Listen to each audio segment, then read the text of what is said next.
Okay, a very good morning to everyone. Assalamualaikum. It is our pleasure to welcome you to our 6th annual Noceral Day. Thank you for taking time off your busy Sunday to come here to spend some time with us. This is the day that we celebrate our seniors, our senior batch who has graduated recently, and it's time where we, get together to share some of our experience and precious memories, and to know each other just a little bit more. This year we have something different. Our speakers come from different backgrounds and they will talk about their passion. Without further ado, let me invite our first speaker, our beloved Prof. for her opening speech.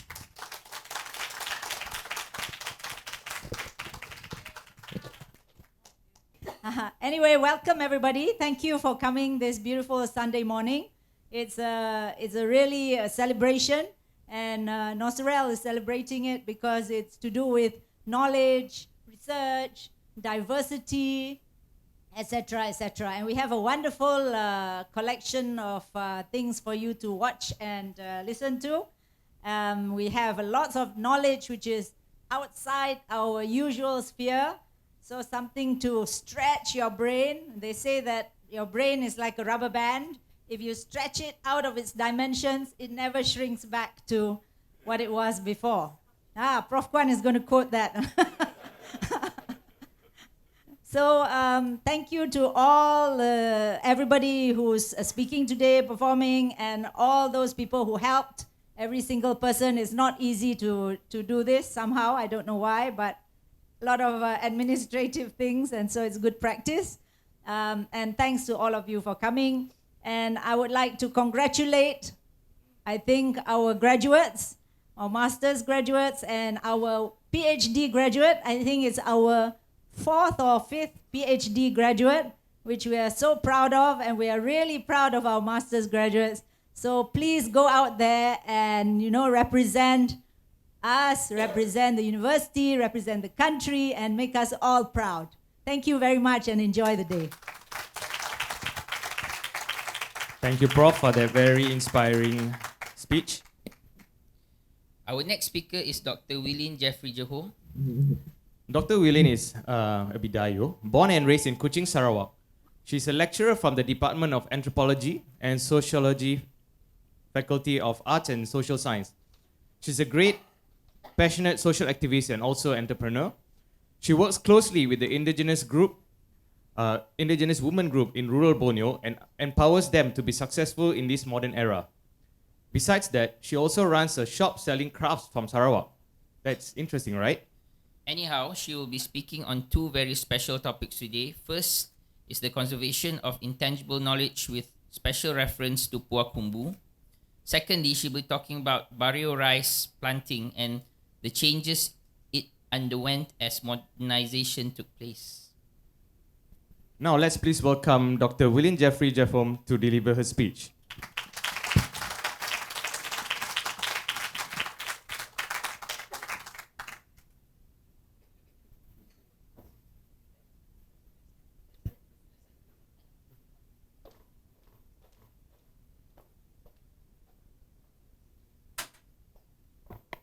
Hello, good morning. I actually never talk at Faculty of Medicine, so this is my first time. Okay.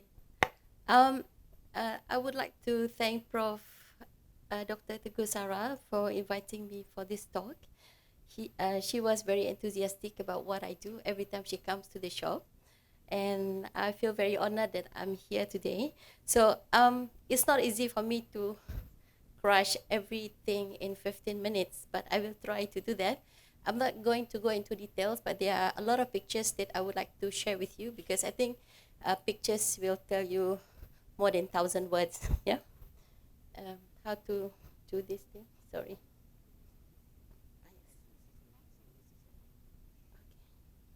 Okay. I'm an anthropologist. I'm looking at the conservation of intangible knowledge, and I'm trying to show to everyone, especially our government, that they don't need to impose they don't have to impose development project from outside. They should just work with the rural community to uplift their livelihood by utilizing their indigenous knowledge, especially on art and craft, and also survival, and also in agricultural, and also their knowledge in herbals, medicines, and traditional healings as part of to develop their livelihood. I'm sorry, I'm quite nervous because you are all very grand looking today. And I cannot be very professional on Sunday. Okay, so, okay, I try to be casual, yes. Okay, and I'm happy to know that there's another Bidayu in the audience. We just get connected, yeah. Okay. And in fact, yesterday we had a very successful Gawai event at the center. So anyway, so these are the women I have been working with for the past 7 years when I started my career in UM. After 2 years in UM, I started to work with this woman. So all of them as if they are my family members and also my adopted mothers, my grandmothers. And that's the thing about research. You get to be very close with your subject. I don't see them as subject. I see them as family members. So I guess that the difference between the social science, who always like to romanticize everything, with the sciences, and we get very emotional when we present their problems and challenges. Okay. So these are the two areas where I'm working with. Rumah Gari in Kapit, which is really, really far. If you can't see the back of your ear, so that is how far this place is. Yes, because I was trying to find this place for the whole 1 year. I couldn't find because no one knows where it's located. But I think I was asking the wrong people who have never been out in the forest. So it's a very, very far place where you actually have to take the plane, the ferry, the taxi, then the long boat, express boat, and you have to walk. Then you arrive, which actually, if you sum up, it will just be about 1 day and 1 night journey. Not that far, actually. Okay, and then I also work in Barrio. Sorry. Barrio, I just started to work recently on all the products you see there. And I've been very ambitious because I'm supposed to work with a healthy aging under wellness cluster. But to understand healthy aging, I need to know what they eat previously, not what they eat now. So I started to dig out, and there's like Barrio salt and also Barrio rice, and they never eat any other. So most of the senior citizens here are between 80 plus to 95 years old, and the oldest one is 104 years old. But she has never been recorded. And she still can prepare her own food, and she still can walk around, and she still can sing. Sing about indigenous stories and folklores, and her memory is very, very good. And every time when she see us, she say, "Hello, good morning." Yeah, so it's very enlightening. Okay, let me show you some pictures. No, sorry. I'm not good with technology. Okay, these are the people I work with. This is the longhouse. They are full with tattoos, and they are doing textile, which is known as the Pua Kumbu. Pua means blanket, and Kumbu means to wrap, like what I'm wearing here. And it was initially sacred ceremonial clothes for healing, for funeral, for birth, for wedding. But the most important thing was it was to receive fresh head from head hunting in the past. Yeah. Yes, it sounds scary, but actually it's not, because this is the part when I try to market this product. I try not to tell them that it was used to receive heads. Of course, not the one that newly woven. But in the past, that was the requirement for a woman to find her husband. And a potential husband, have to please the woman as well. So the woman have their own challenge to create a kind of warpath in weaving, because weaving is not easy, and it has the same balanced gender equality in terms of responsibility between weaving and headhunting. So no heads for me, I won't want to marry you. No puakumbu for me, I wouldn't want to marry you as well. So it was very difficult to live in those days. Too high KPI, you know. I think our university KPI is lower. Okay, so the puakumbu is very, very valuable, and that's why I was attracted to it. And I didn't know what it was until I did my research 7 years ago. It has a lot of folklore stories. It comes with each design, comes with the name, the rhymes, and the interpretations of the stories, which all link up to the Iban cosmology. And Iban cosmology is almost similar to Greek mythology. They have the marriage between Iban people with the gods, goddess, upper world, and then they produce like intermarriage, mixed blood that's similar to Hercules. So they actually have their own Hercules, who's called Serat Gunting. So he is the one who is whispered to human Iban to do things in agriculture, especially everything that is related to their economic activities. Yeah. So that's the scene of a longhouse. If you have never been and never seen a longhouse, it's actually like a terrace house, but they share the gallery. So imagine your terrace house with pillars, and then you are friendly to your neighbors, so you get to eat and to do things with your neighbors. But I don't think that's happening in KL. Yeah. Okay, in the past, men are not allowed even to help their wife to weave the puakumbu, but why he is helping? Headhunting was banned in 1923, and it is a kind of capital punishment if you head somebody. So the man has been left out with nothing to do to make themselves, as equal as their wife. So, but because they are Christians now, so there is not many taboos to be observed, except if they are doing a mordanting ritual, which is to pacify raw cotton so that it can absorb all different type of colors. That is specifically woman-only ritual. Yeah.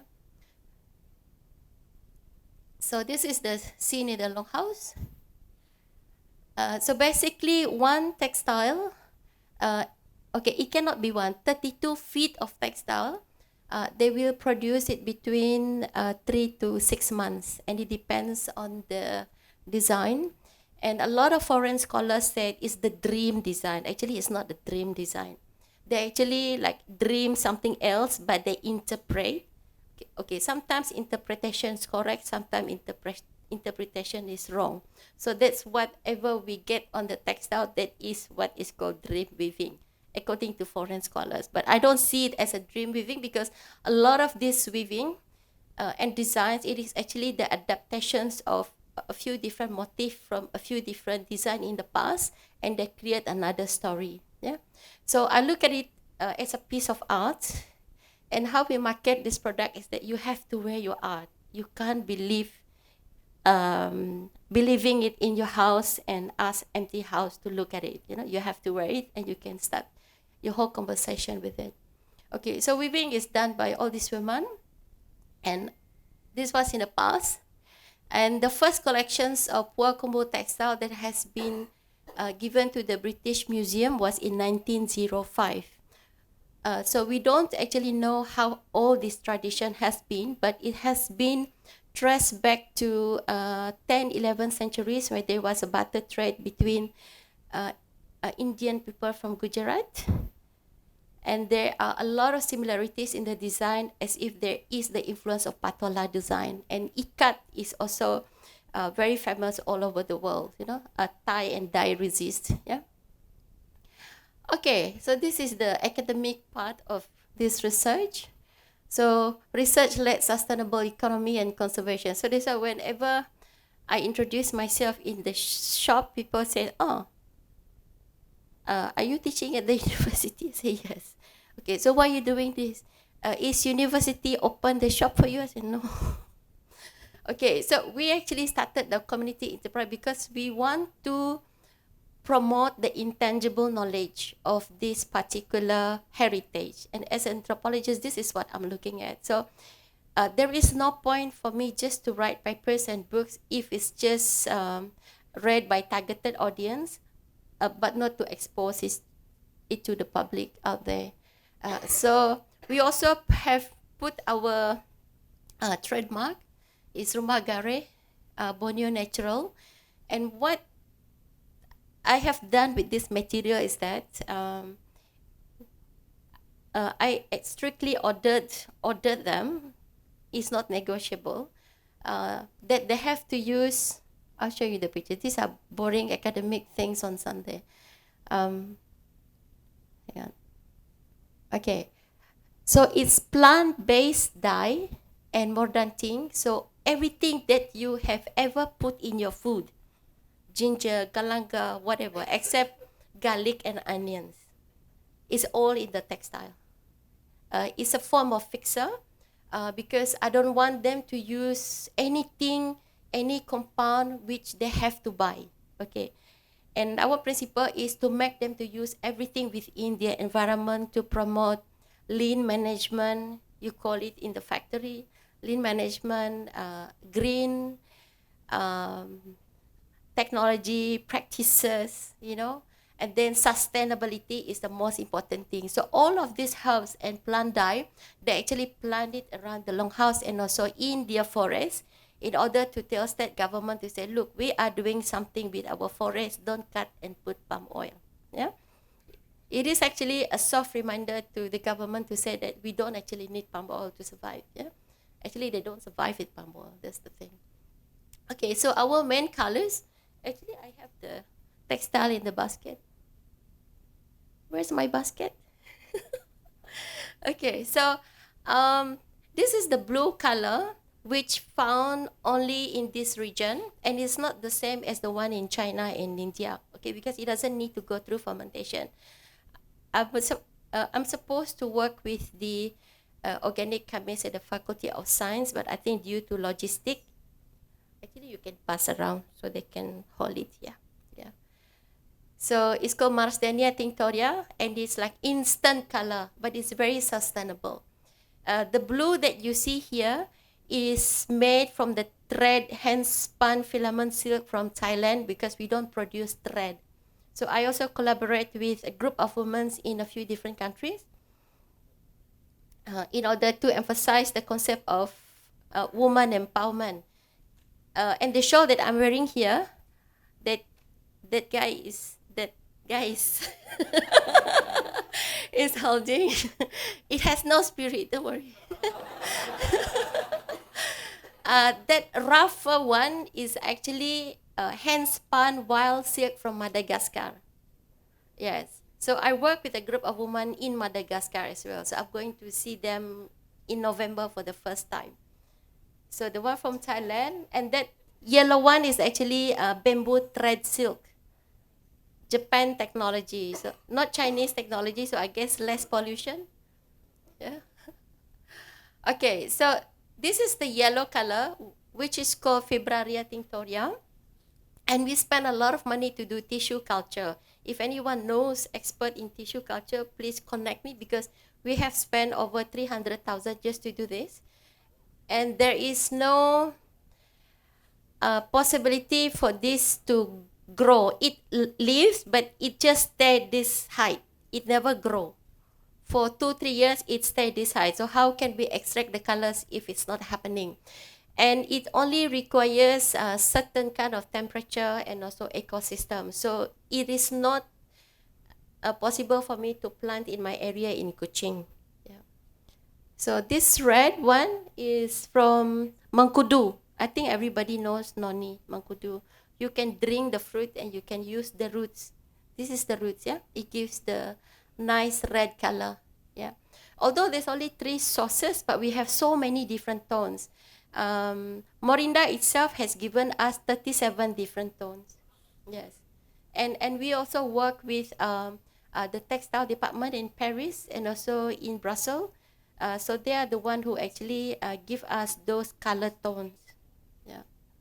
And why don't I work with UM people? This is a good question, right? You can answer yourself lah. Okay. Yes. Okay. So all this research will not be meaningful if it just stay within academics, right? And in fact, the first research grant that I got for this project was from High Impact Research. I'm supposed to produce 5 tier 1 paper. Come on, social science. You know, we take such a long time to produce something. So I negotiated and I said, can I have my own KPI? Wow. I was talking to Dato Professor Lam Sai Kit. And he said, how? I said, I'll show you how. So we have our exhibition, the first time. It's even been copyrighted. In 2015, in a month, it was attracting over 2,000 people. So I thought it was quite successful. How we know? Because we have the digital questionnaire, and everybody who comes would fill in and give us feedback. And then we have again in 2016, 2017, 2018. And I've been exhibited this textile and this knowledge because it's very educational.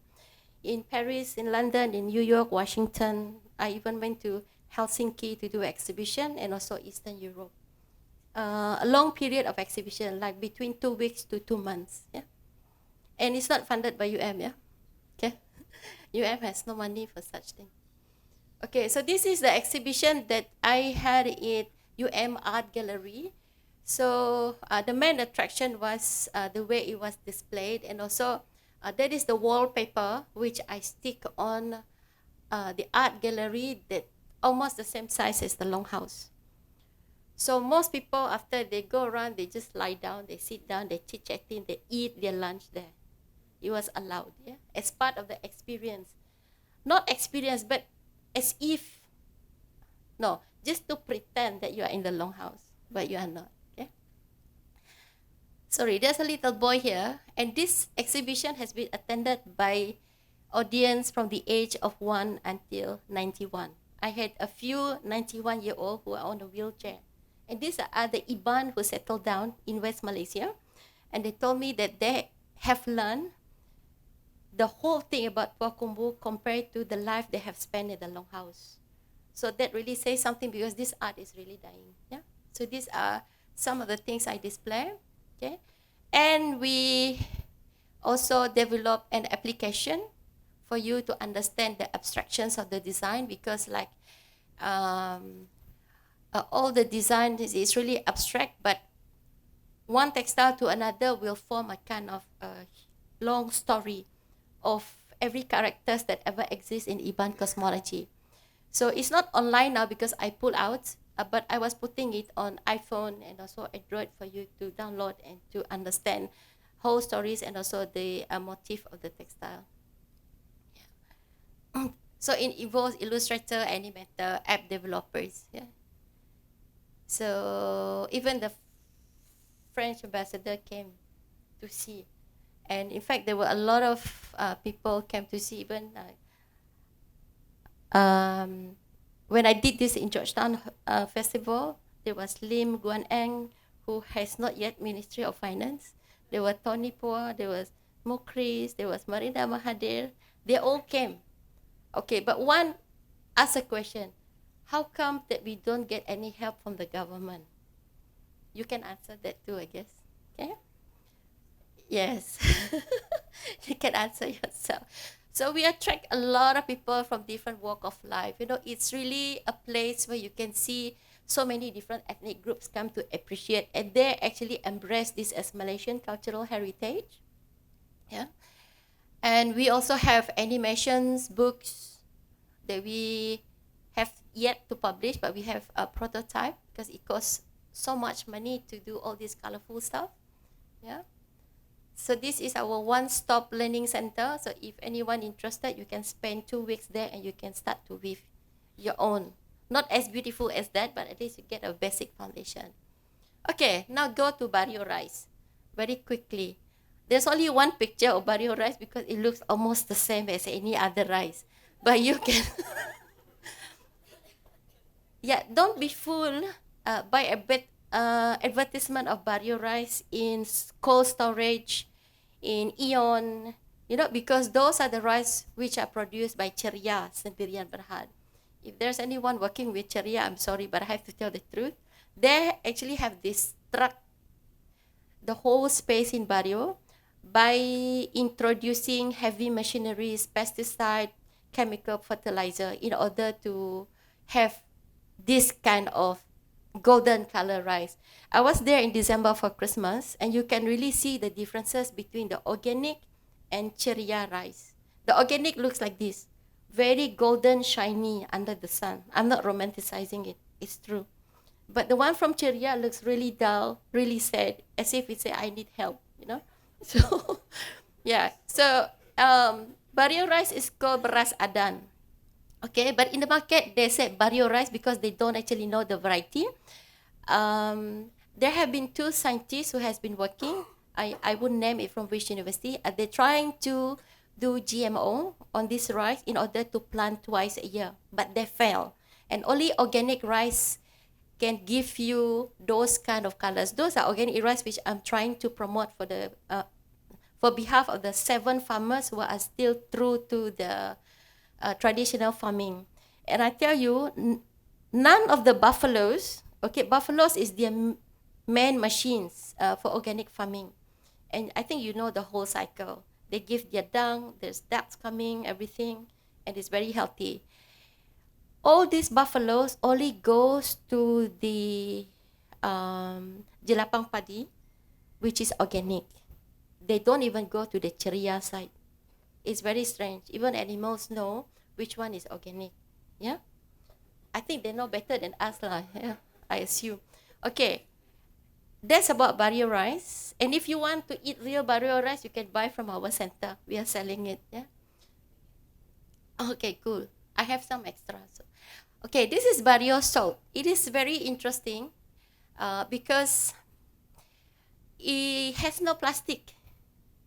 Actually, Dr. Nurul and also a group of barrio program has, they are working with various programs with barrio people, and she has actually analyzed it at UM lab. Okay, it's the only one which has been analyzed at UM lab. And so far, there's no trace of plastic. In fact, we can sell it for a very high price. Actually, it's quite expensive. For that, I think it's 20 ringgit. Yeah. Okay, but the process is very, very hard to do. Like they have to extract it from the well, and they have to boil it for 24 hours. Okay. And I was doing the calculation the other day because we do not want it to harm environment. So 200 liters will produce about 20 kilogram of salt. And through not so efficient filtration, you still have trace of mud and all other things which could be contributing to the health of the salt. Okay, but anyway, it is not very environmental friendly. Oh, is it finished? It's not very environmental friendly because it uses a lot of trees which is equivalent to Meranti. They've been cutting Meranti to as the kayu api for this thing because it's the only wood that can last for 16 hours of burning without spreading anywhere else. So barrio is totally bold because of salt cottage industry, and because the Kalabit, who are the people who live in barrio, having conflict among each other on who owns the salt spring. The Indonesian people from the border come and steal their salt. Because it's quite far from the village. You have to walk about like 4 hours in order to be at the salt spring. So while they're having conflict discussing, the Indonesian actually come and make nice salt. Okay, but that salt is actually from the group I'm working with. So it's 100% Malaysian made. Yeah? I actually have some videos, but maybe I don't have time to show you. But if you have the time, please go and visit Barrio or the Longhouse. It will change your life. I changed my life because of that. Yes. I think that's all. Thank you.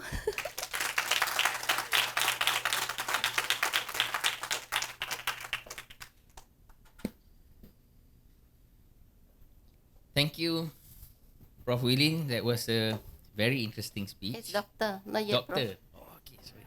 Dr. Willin. It's a very interesting speech and very interesting job. I would like to invite Prof. Azrina to give a token of appreciation for Dr. Willin.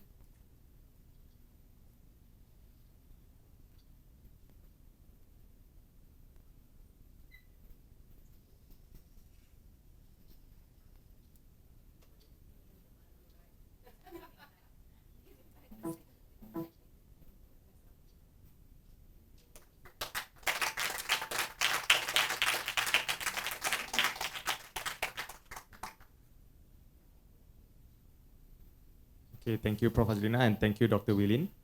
Okay, our next speaker is from the Department of Obstetrics and Gynecology. She is Prof. Aizura Shafinas.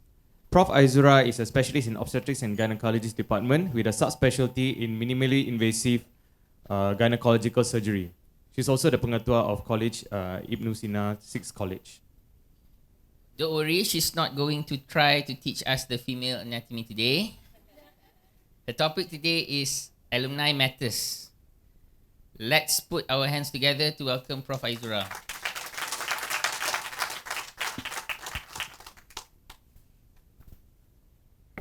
Morning, everyone. The female reproductive system. Okay, the last time I was here was the first Noceral Open Day. That was 6 years ago. So, Prof, I hope you don't call me every 6 years only. Anyway, thank you very much for this opportunity to come and speak, and I've always been in awe of the orthopedic spirit, which I think is one of the most joined and harmonious of the departments in UM. So a big hand to all of you. So is it the alumni matters or does the alumni matter? All right, so that was Prof. Sarah's idea in naming it as such. I introduced myself as an MBBS class of 2000 and a further master's in ONG in 2008. And yes, I am now the principal of Avicenna, at least until before I stir some problem with HEPA.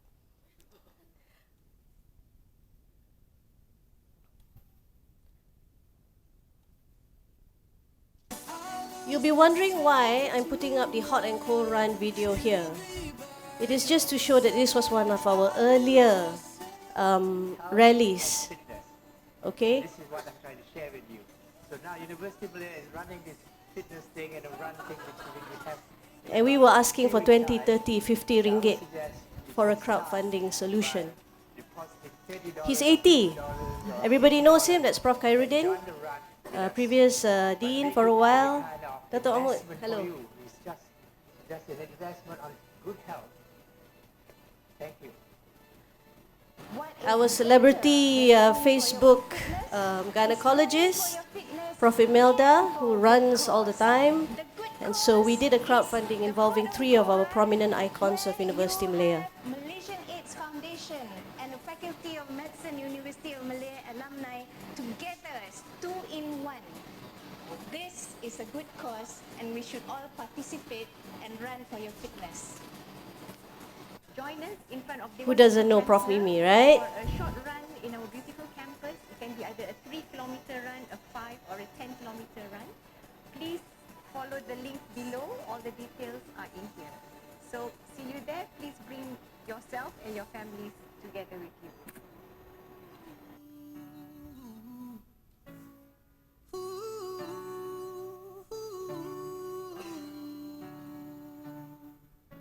That was a collaboration with the Malaysian AIDS Foundation.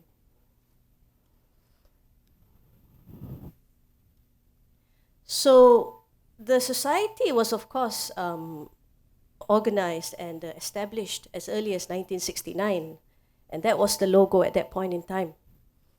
Somewhere along the lines, when we turned online, the Registrar of Societies deregistered the medical alumni because people involved were not sending in annual reports and making up AGM meetings and such. So we got deregistered.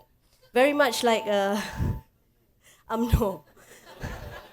we were very early. So what happened was that over the years, as you know, as Dr. Willin clearly said, we didn't get any money. And if you want to know why government doesn't give us money, well, because we're so-called established, right? Why should we get some more money? They were concentrating on other universities for that matter. And Prof. Adiba kept on trying to revive the alumni, I think easily for the last 5-6 years. Meetings and meetings we held, not enough quorum, never a full attendance. So finally, put the foot down and said, look, Aizura, this needs a Lazarus. Revive the alumni. So what we did was that we found out that in ROS, we don't exist anymore. So that's it. Back to square one, we registered our society again. And when we registered, this is probably the most familiar of icons for any medical student here, the MedSoc emblem. Okay? So we took it upon us to improvise, got rid of the Lim Kok Wing nostrils, and used the same wreath but incorporated UM as well in that, and we branded it as the UM Medical Alumni. Hope no Lim Kok Wing descendants are here. All right, so we were hoping that, you know, with the alumni, you guys have been going around so long, and especially with the orthopedic fraternity, you make a lot of money, you know. So if every alumni were just to introduce 1,000 ringgit, take it out, 1,000 ringgit, we would easily have had 5 million. Easy. Why did this come into the picture? Because we were working hard to try and get funds for our clinical skills unit. Now, I am an ardent fan of Noceral. I was, in fact, the first person to use the Noceral animal experimental hall, you know, with the kindness and grace of Prof. Kwan, allowing me to use it before the certificate of fitness came about. So I thank you, and I've been using that for the last 7 years, and we're going to use it again on the 8th year for our animal workshop. So thank you very much for bending the rules for me at that point. But nevertheless, we do need a bigger area. We do need a bigger area as we are getting more international as such. So we ran a campaign, register into this alumni. We received a lot of phone calls and, you know, why are you registering something which has already been in existence? And public couldn't accept it, that it was deregistered. It no longer existed. I introduced to you my core team. Some of you might recognize some of them here. That's Prof. Azura, your orthopedic, Prof. Luo Puisan, anesthesia, Aida Sharinas, psychiatry, Nazri, radiology, Faisal, neurosurgery. That's me before I became Sharia compliant. Amani, Amani from primary care, Fazliana, ophthalmology, and Azrianti, pediatrics. Now, this is the core team with the core passion, and we've been rallying staff, and without them, nothing would have moved. So as of 2018, we started to be more active. Unfortunately, when we planned to wear white and red, we didn't realize that the government was going to switch. So that was the year when Pakatan took over, but we ended up looking like UMNO members.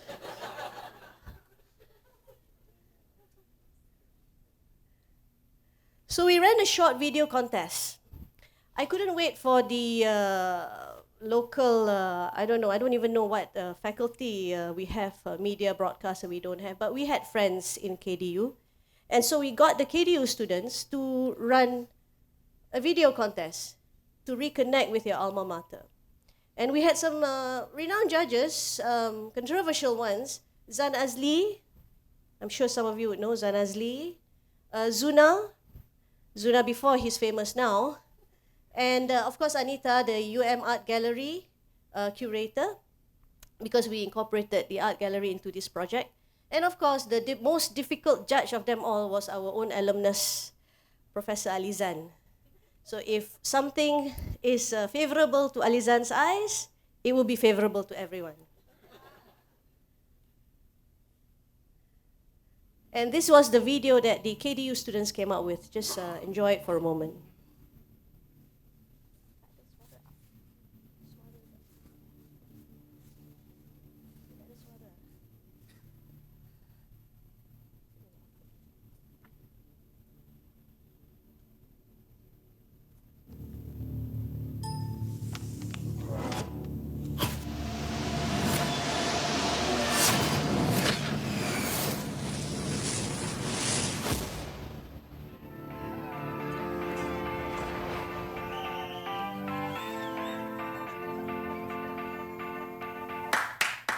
when I was in my second year. I was the president of the medical society. And I guess all these things that I do, other than just the This Prof. study, Yazid from has pediatrics. actually make you being able to deal with a lot of different people. The best thing to do is to educate the healthcare professionals. There's a lot of activities that we're doing.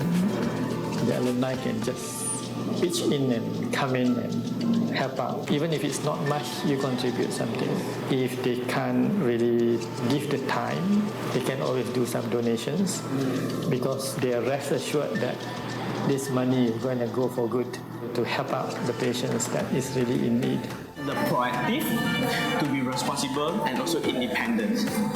All these things are applicable to the future. We are going to deal with patients' death and life every day. And it's very important for us to be responsible. And we have to find our solutions during that time. So I'm really grateful that this is what UM has actually brings me up to, and I'm so proud to be a UM alumni. We owe something to our university. Our very own Tan Sri Amin Jalaluddin. Give to us, I think it's very important because that's the first time where we get our knowledge, skill, experience. To alumni of UM, you can contribute to University Malaya in many ways. Even though you are not contributing in money, but in kind. Even though you are outside, you are in private sector, but at the same time, you can come back to teach. Voluntarily teaching with your experience, many years, you can become a good teacher. Hi, I'm Dr. Iban Chu, and I'm from the batch of 2013-2018. Hi, I'm Associate Professor Dr. Muhammad Yazid Jalaluddin from the batch 1992-1997. Hi, I am Dr. Muhammad Amin Jalaluddin, class of 1977-1982.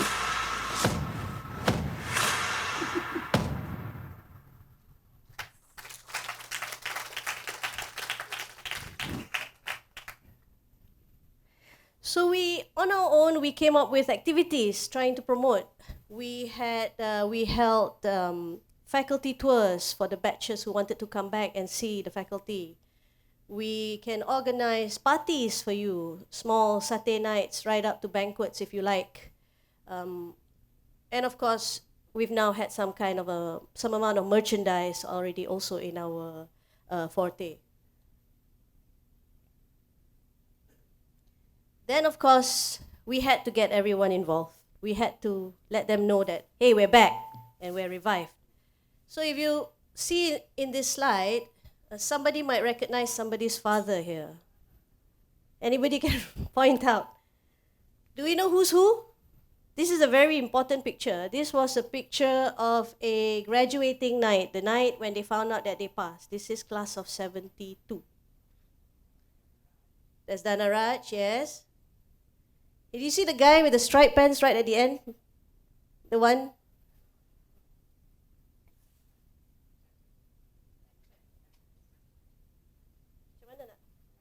Oh. No, I have to make this. Laser. This guy?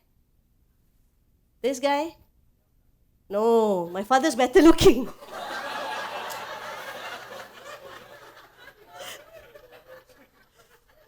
This is Johan's father. He's good looking too, lah. I mean, look at Johan, right? Yeah. So yeah, Johan and I, our fathers were in the class of 72 and we became class of 2000. Yeah. All right, so we held this. We didn't get that much money. We had to bring them in to make them understand and realize. So I'm just going to share with you what happened that night for those of you who couldn't or didn't make it.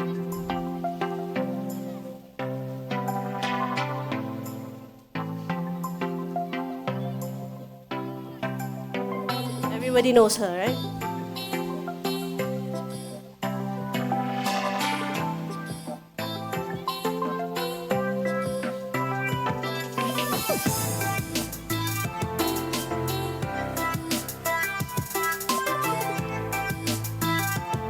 We had a picture of the actual Rumah Sakit University ambulance.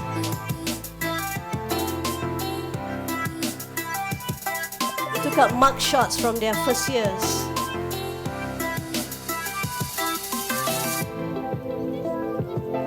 So there were 50 batches of medical students that night.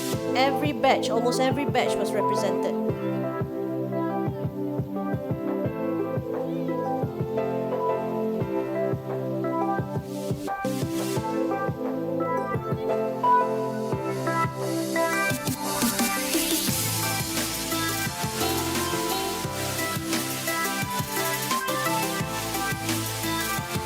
The Ministry of Health Minister, the two deputy DGs were all UM alumni.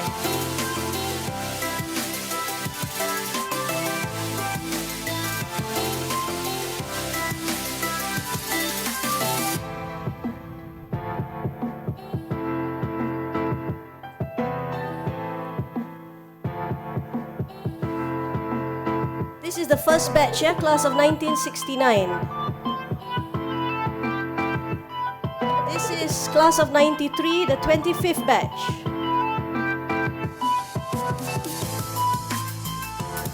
And this is the baby, the 50th batch.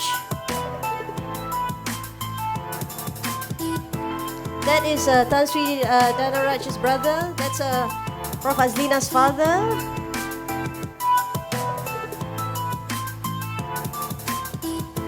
Yeah, we even had an orchestra with a billionaire singing for us.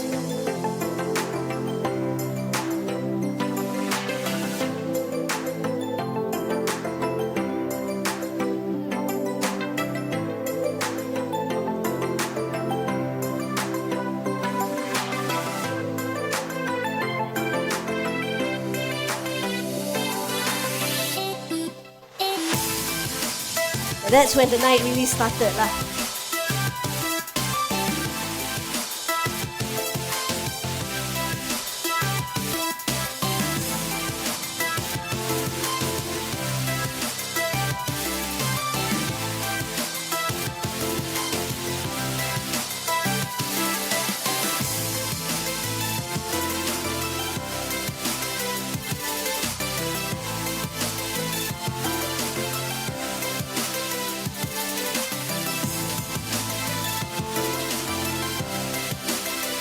I think we were overdue. We needed this for a very, very long time. You know, everybody was just too serious all the time.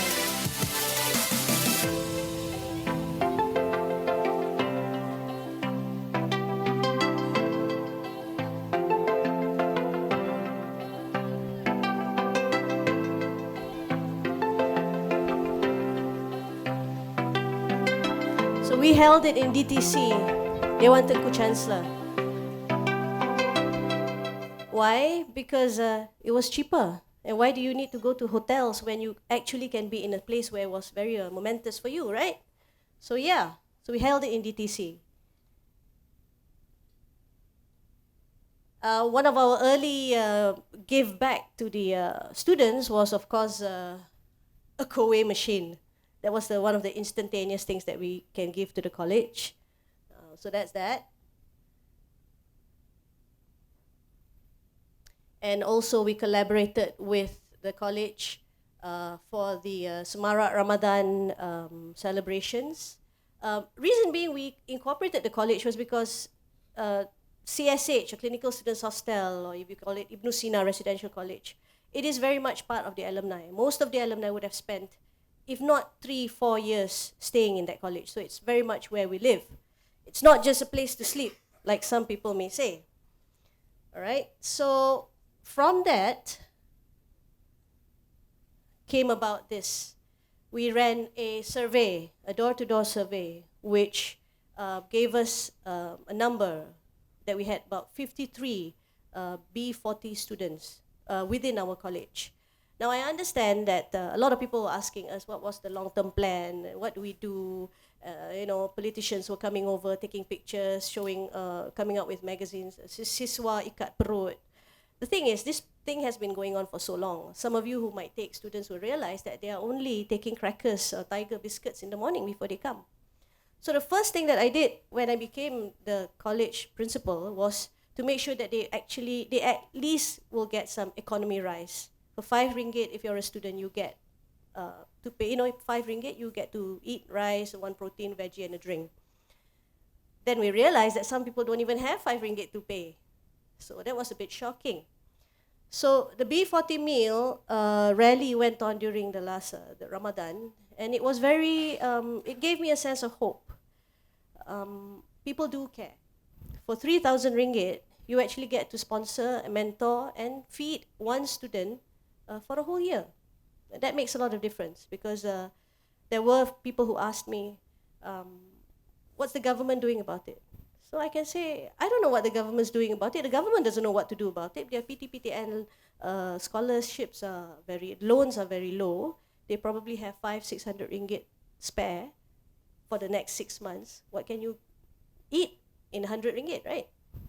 So there is a working team to organize themselves, and they are also very self-enterprising. We also encourage them to do part-time jobs, which will be available for them if they can. And I think one of our Dr. Amir Shams has offered, some students actually went to the mom's house to susun kuih raya. So thank you so much. Thank you. And there are many amongst here who have actually donated to the B40 meal organization. Prof. Sarah has got one mentor, Prof. Azura, Datuk Mahmud himself. We have never communicated directly until this moment, so thank you very much for your contribution. And I think, your mom, Nik Azizah, his mother, class of 76, also contributed, and because of that, I made a lot of friends. Now I have a lot of friends within the ranging age of 90 to, okay. So we had a Pizza on Fire Ramadan feast. One of the proprietors of a Pizza on Fire offered to sponsor pizzas for the Ramadan. Okay.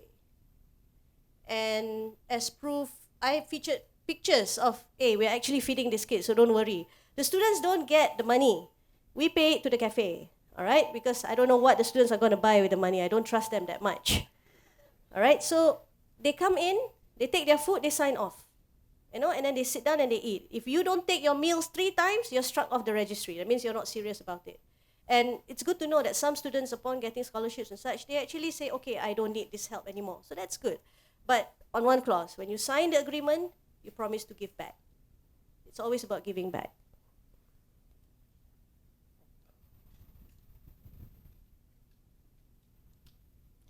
So we also collaborated with them in the Medical Expo, the MedEx UM. That was one of the big things. And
Now you might be wondering why the slides are all golf related.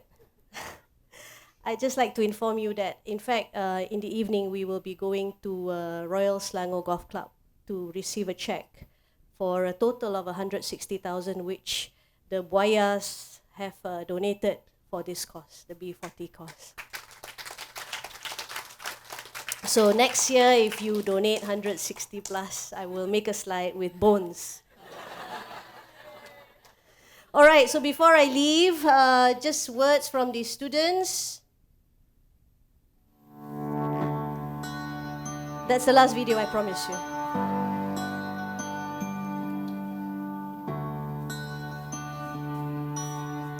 Do you remember your time at the Faculty of Medicine? The group assignments, networking events, the big classroom lectures, the long study days that turned into really long study nights, the early morning ward rounds, learning from the patients, followed by dinner at the Dewan Makan, and of course, making lifelong friends from across the country. Some things don't change. We are still the leading medical school in Malaysia and working hard on innovation, because making a positive impact on the country is what we stand for. We want to give the future generation the world-class medical education they need to turn their passion into reality. It is you, Medical alumni, that can help us make a difference. Your generous gift will contribute to excellent research, teaching and facilities to attract the brightest and the best. Your gift will help future generation of doctors to make a real difference. Join us today by doing to the Medical Alumni Association. Go to the website and donate today. It's not just about what you can get out of this, but how you can give back for what you have received.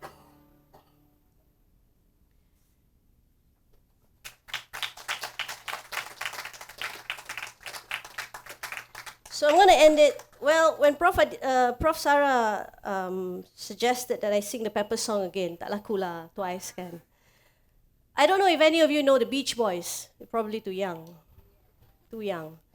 Okay, but this is some words of wisdom from the Beach Boys. Okay, so today Google what are the Beach Boys. When some loud bragger tries to put me down and says his school is great, I tell him right away, now what's the matter, bugger? Haven't you heard of my school? It's #1 in the state. 70, yeah? So be true to your school now, just like you would to your girl or guy. Be true to your school now, and let your colors fly. Be true to your school. Thank you. So donate. Master student, MBBS student, PhD students, you're all alumni now. For what you've received, give back. Thank you.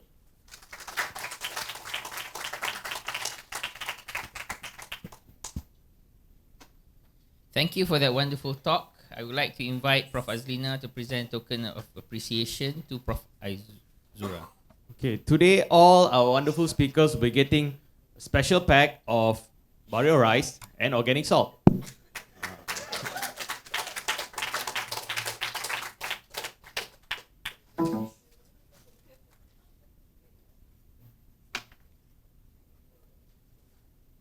So all these are from Dr. Willin's Center of Malaysian Indigenous Studies. I think everyone here will know our next speaker. Prof. Chris Chan Hin Wei is an enthusiastic marathon man and part-time spine surgeon.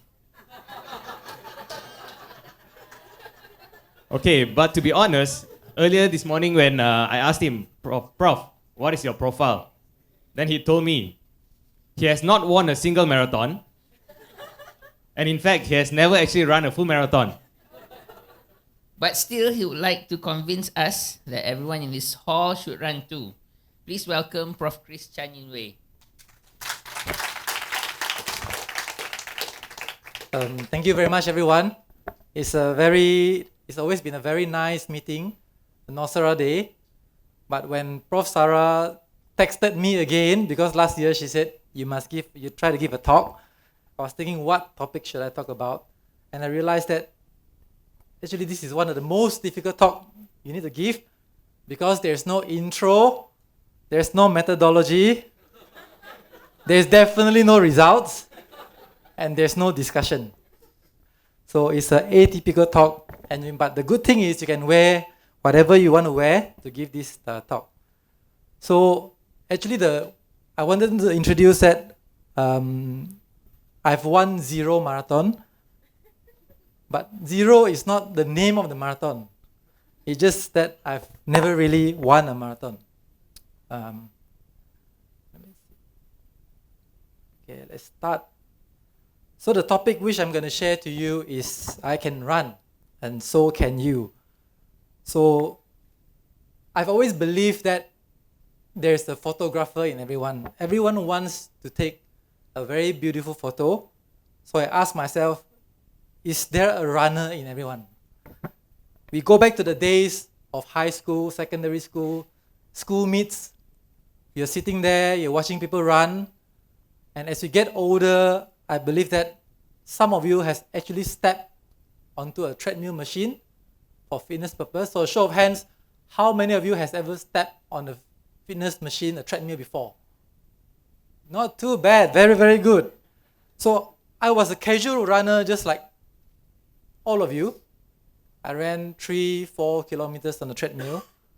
So the question which I asked myself when I prepared this talk was, how did I make the transition from becoming a casual runner to be more serious in running? So I did some research. So the first thing I researched about is GOAT. GOAT stands for greatest of all time, not the animal. We might recognize some GOAT. Some GOATs are more recognizable. Who is this? So this is arguably the greatest of all time in the sports of tennis, Roger Federer. In badminton, arguably is our own Lee Chong-wei. Football, everybody recognizes Lionel Messi. Of course, some might say it's Cristiano Ronaldo. But in squash, I think we all agree that the GOAT is none other than our Malaysian, Sir Nicol David. So who is the GOAT when it comes to long distance running? I'm sure you don't recognize him. He's just another black Kenyan runner. So his name is Eliud Kipchoge. Okay? So he's the GOAT in marathon running. He has won 11 out of 12 marathons he has entered, only beaten once.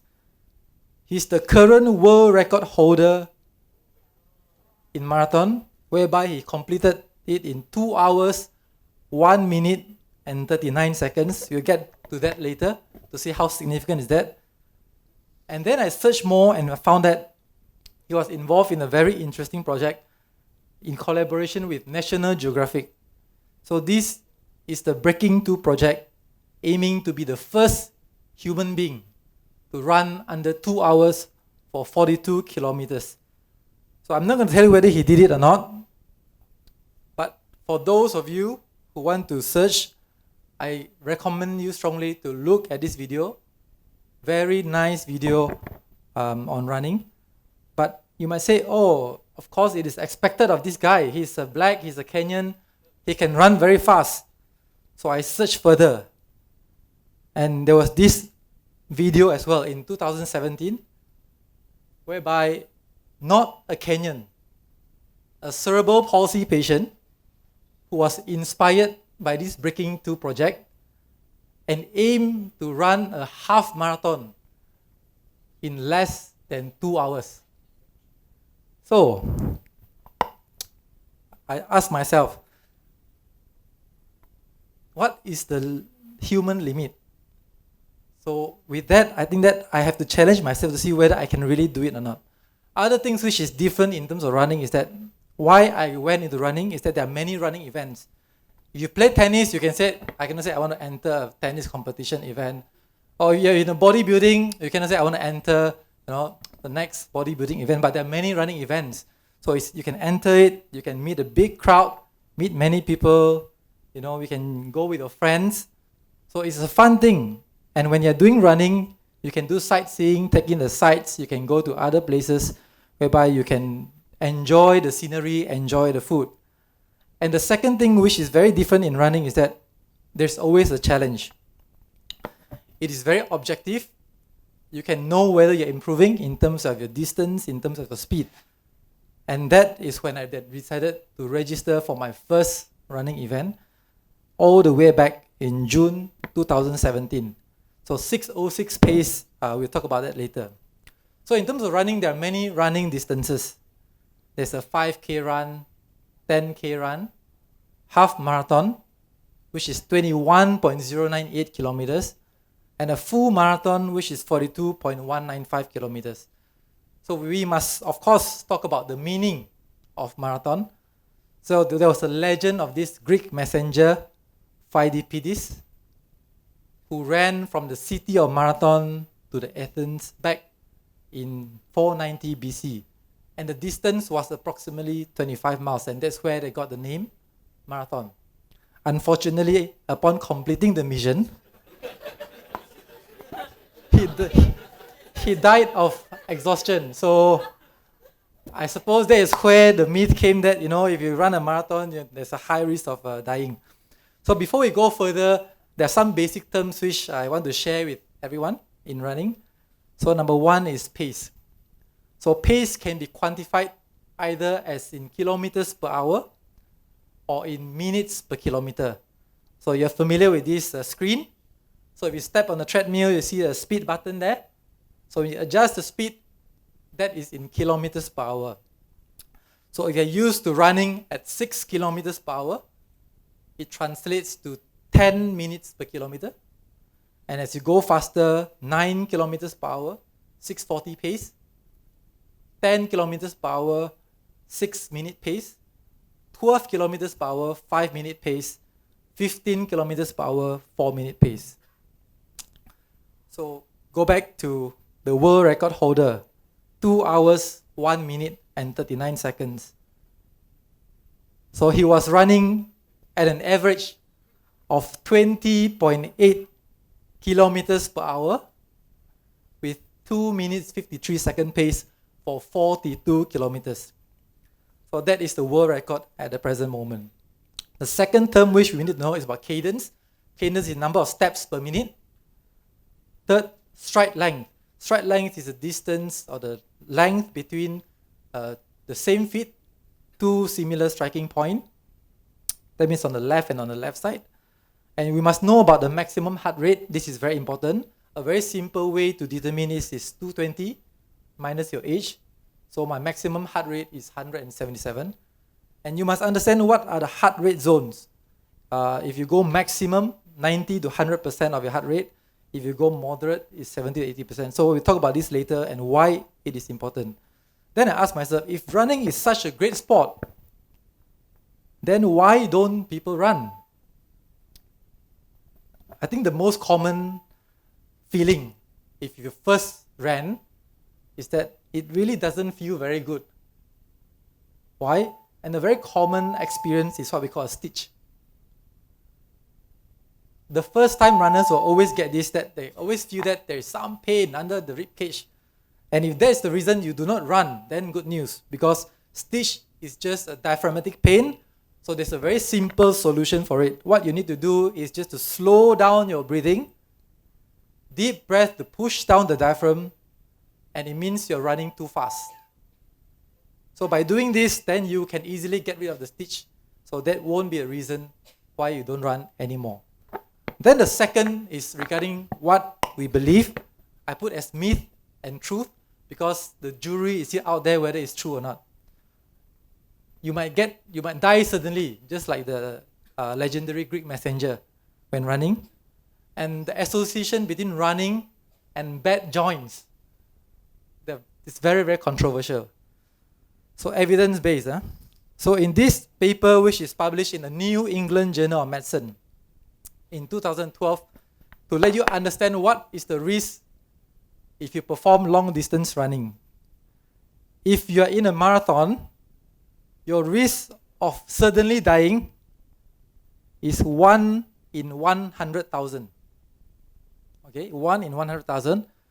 But this is significantly higher than if you ran a half marathon, about 4 times higher. and the male sex are more predisposed compared to the female sex. So for the female runners, do not worry, your risks are very low. But for the male, it's still quite low. Half marathon is just 0.27 in 100,000. So what are the causes of dying? So the majority of them has some undiagnosed hypertrophic cardiomyopathy. So if you are not in this group, then I suppose it is safer for you. What about running and arthritis?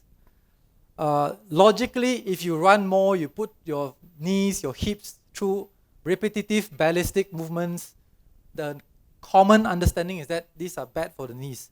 But in this journal published, and not only in this paper, in this journal published in 2018 in the JBJS, they concluded that there is actually a lower prevalence of hip and knee arthritis in active marathon runners. So across the board, regardless of your age, regardless of your BMI, your risk of arthritis is actually lower.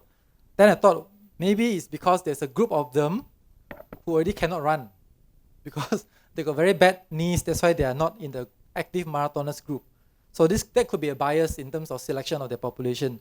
But if you look at the number of patients who actually visit the knee clinic or the hip clinic, I think you would agree that very few are actually marathoners. Then I Googled again, why I shouldn't run. So the top 3 reasons why you shouldn't run is number 1, injury. No one can deny that if you run, you are prone to injury. Second, running is not a really good way to lose your fat. Okay, the second reason. And third, it doesn't strengthen. So we're going to address all these reasons as we move along. But how do we run safely and prevent injury? So these are the 6 rules which I think are very important. Number 1, monitoring. Monitoring is extremely crucial. You monitor your distance, you monitor the time you're running and your pace. And we go back to this again, maximum heart rate. If you are to start running, I would advise you to run at the heart rate zone of moderate, meaning that 70 to 80% of your maximum heart rate. And normally, this would be what we term a conversational pace. You can run and you can chat. So just for example, I'm 43, so my maximum heart rate is 177, so 80% of it is 142. So I did this run last night just to show you what it means. So you run at about 143, a mean average, your heart rate. Then the heart rate is actually very sensitive to pace. So it directly related to the pace. And always keep your heart rate within this zone, zone 3. And if you're doing that, I think that it is quite safe. You won't suddenly get a heart attack. The second is that running form. Running form is very, very crucial. So I got a video of Eliud Kipchoge running to see what is considered a good running form. So when he's running, number 1, you should always try to land at a forefoot or midfoot. Okay, your body is always leaning forward, and you always run tall, look forward. Okay, so we go back again. So when you run, forefoot landing, knee flex, and the contact point is always under your hips to reduce the amount of force which is transmitted to your joints. So it takes a long time to actually perfect this running form. And the key muscles which must train is the core muscle as well as the lower limb muscles. Number 3, avoid overstriding. This is a very common reason why you end up with injury. We want to run fast, so what we do? We take big steps. Okay, we take big steps. And what happens when you overstride is that your foot will land up in front of your hips and you heel strike. So when you do that, then that puts a tremendous amount of force on your joints. So the key when you start running is optimize the cadence first, increase the number of steps per minute. And the optimum cadence is 170 to 180 cadence per minute. So that's why you need a monitor to see whether you have optimized your cadence. If your cadence is 145, very slow, and you're running very fast, there's very high chance that you're actually overstriding. Fourth, the 10% rule. The maximum increase in your weekly mileage should be 10% or less to give a chance for your heart, for your joints to acclimatize. And it's very important, number 5, is to perform running drills and strengthening. Okay? It's not just about running, so you must perform running drills and strengthening. So we go through some basic strengthening. Number 1, lunges. So anybody recognize him? So you do lunges, very simple exercise. You can do it every day at home. Squats, okay? Squats to strengthen your gluteal muscles, to strengthen your hamstring, your quads, okay? Third, of course, plank, a simple exercise. I know there are more difficult exercises. A bit of nudity. Plank. All these exercises you can do at home. And of course, back extension exercise. So these are very good exercise to actually strengthen your core muscle, because that is very important to have good running form when you run. Then of course, there are some running drills to improve your stride. You can perform power skips to strengthen your gastrocnemius muscle. You can perform calf hops. Okay, all these are to strengthen your muscle. Then you can perform bounding. So it's not just about running. So if those who think that running is just about going and just run, and it's wrong. And then you can perform side skips to train the side muscles. That means your abductor muscles. And then there are some exercises for cadence. Butt kicks to improve your cadence so that the speed is faster. A skips.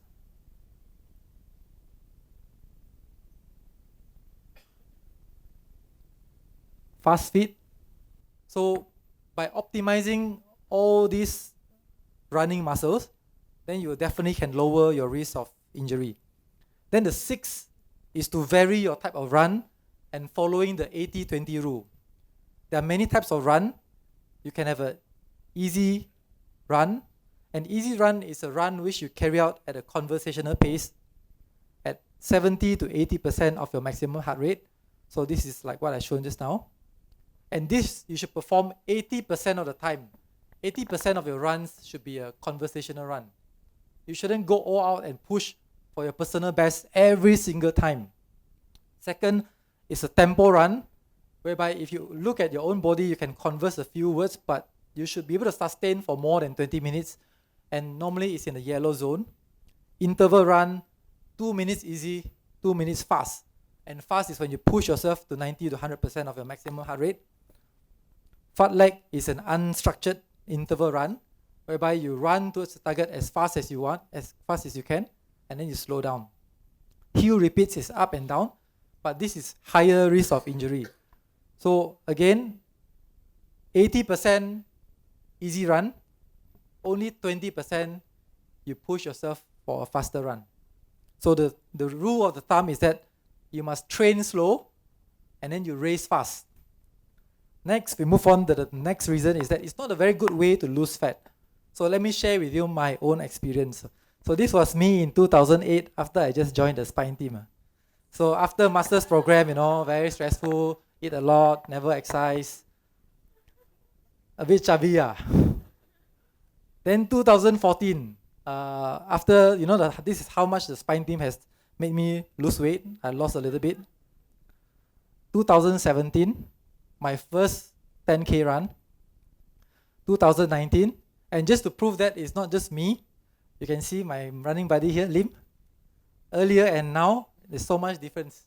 So it is a good way to lose fat. Okay, nobody can deny it. And this despite you're free to eat anything you want. That's the best thing about running, okay? And my experience so far is that through that, I have not run a single marathon. So over the past 2 years, these are the events which I've ran and the distances which I've completed. I'm not saying that you're not prone to injury. You get prone to injury. I had a right lateral gastroc head injury back here. So you can see that at this point, there was a sudden increase in the pace. Became 7:23, couldn't complete the 21 kilometers. But this year made a breakthrough, breaking two in my own way. Less than 2 hours for a half marathon with a pace of 5:24 in a Stan Chart Hong Kong marathon. And sub 50 10K, 4:56 pace for over 10 kilometers this year. So what is the next target? It's good to know that Malaysians will be represented again in Montreal, Canada this year for the Scoliosis Research Society meeting. So coincidentally, there is a marathon 1 day after the event. So that will be the next target for a full marathon. So in summary, it's very important. Running is a skill. Okay, it is a skill which needs to be learned. Okay, and it's very important to learn it well. Second is to follow all the rules which I mentioned just now to avoid injury. And it is a good way to lose weight, and you can definitely strengthen yourself as well. And the most important part is that run happy and enjoy it. Thank you very much.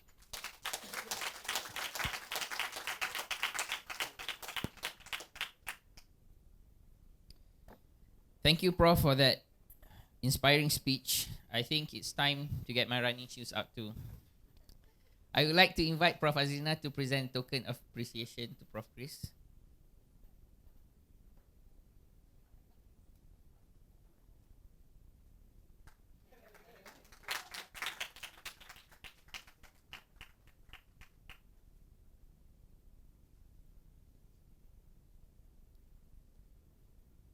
Okay, thank you, Prof. Okay, our next speaker is Prof. Dr. Ghazali Musa. He holds an MBBS from University Malaya, and he has a PhD in tourism from Otago University, New Zealand. Currently, he is a professor and the head of department in the Department of Strategy and Business Policy at the Faculty of Business and Accountancy, University of Malaya, Kuala Lumpur. Prof. Sarah mentioned that she calls him Penyu because apparently he has swam quite a distance in the sea. Prof, later please tell us your side of the story. Anyway, here he is to share the different world he has explored outside medicine. Please welcome Prof. Ghazali Musa. Good morning to all of you. First of all, I'd like to thank my Sifu, Professor Sarah, for inviting me here. But when she gave the topic, I really confused, not sure what to do with this topic, you know. Then I think I just showed some pictures for the my talk.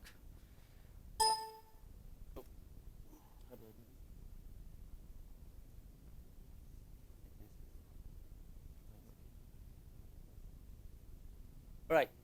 This is my Facebook, my family, and here I put here, if you have a dream, follow it.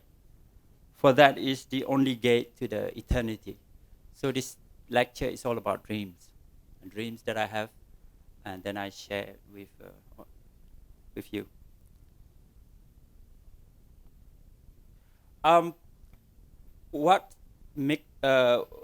What triggered me to dream a lot? Actually, my mom. She liked to tell me stories, a lot of stories. My favorite story is about how her father took halfway up to this hill right in front of my house, and then got to a waterfall, a bit half dreamy, and she said she saw a beautiful princess dancing and singing. And I was really intrigued by this story. And in the next 10 years or so, I climbed this hill 3 times, but I never got to see the princess. And before this, my father is another person who really liked to give me rewards. Whenever I helped my father, he said, "Okay, now it's time for you and your brothers to swim in the river," and that's the reward.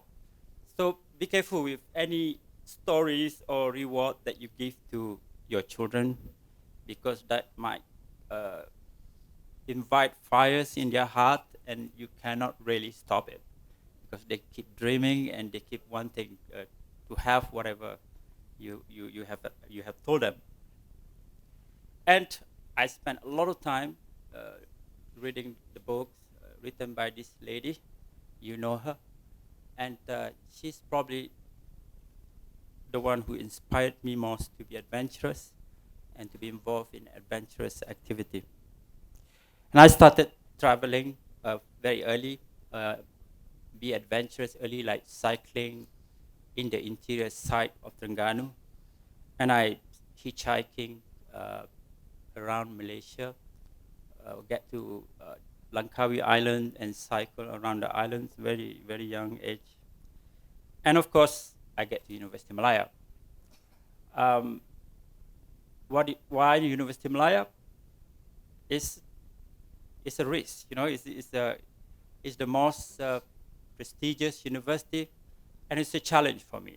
I said, if I want to be at university, I must be at University of Malaya. And what did I study? Medicine. Medicine for smart people, right? So that's how I see it at that time. Did I have any interest studying medicine? No, zero. I was not interested at all. I don't remember any subject that I enjoyed studying medicine. So I even remember this very hall, you know, for 3 years, third year, fourth year, fifth years. We come in the afternoon, listen to the clinical presentations. First 10 minutes, all right, I still could stay awake, you know. The next 1 hour or two, I would be in dreamland, sleeping. That's how bad my interest was studying medicine. But I managed to pass all the exams. It's not difficult to pass, so all no problem for me. Then I worked for 5 years as a medical doctor in Terengganu, in Sabah, and really feel bored. You know, I was not doing something that I like. And then I told my father, I said, this is not working. I had to stop. And what he said, well, what do you want to study? I said, I want to study geography. You know, I like to travel. I like to see the world. He said, oh, okay, that's fine. You can go study. So I went to New Zealand, studied geography, and got a really good mark. They offer scholarships, PhD in tourism, and I completed very quickly in 2.5 years. And then I did good research. First research was for masters. I did about scuba diving. It's about water, yeah, scuba diving. Penyu. Scuba diving in Sipadan. Why did I choose to do that topic? It's all excuse, you know, excuse to enjoy myself. 1 month on the island, scuba diving 3 times a day, you know, just talking to the like-minded people. It's very, very interesting. And for my PhD, what do? I look at health consequences of traveling in high altitude environment. And where did I choose? Everest region in Nepal and Tibet in China. It's all excuse for me to go there, you know. It just, so I spent 6 months traveling in Nepal, 6 months traveling in Tibet, collecting data, you know, and enjoy myself. And come back here, I need to find a job.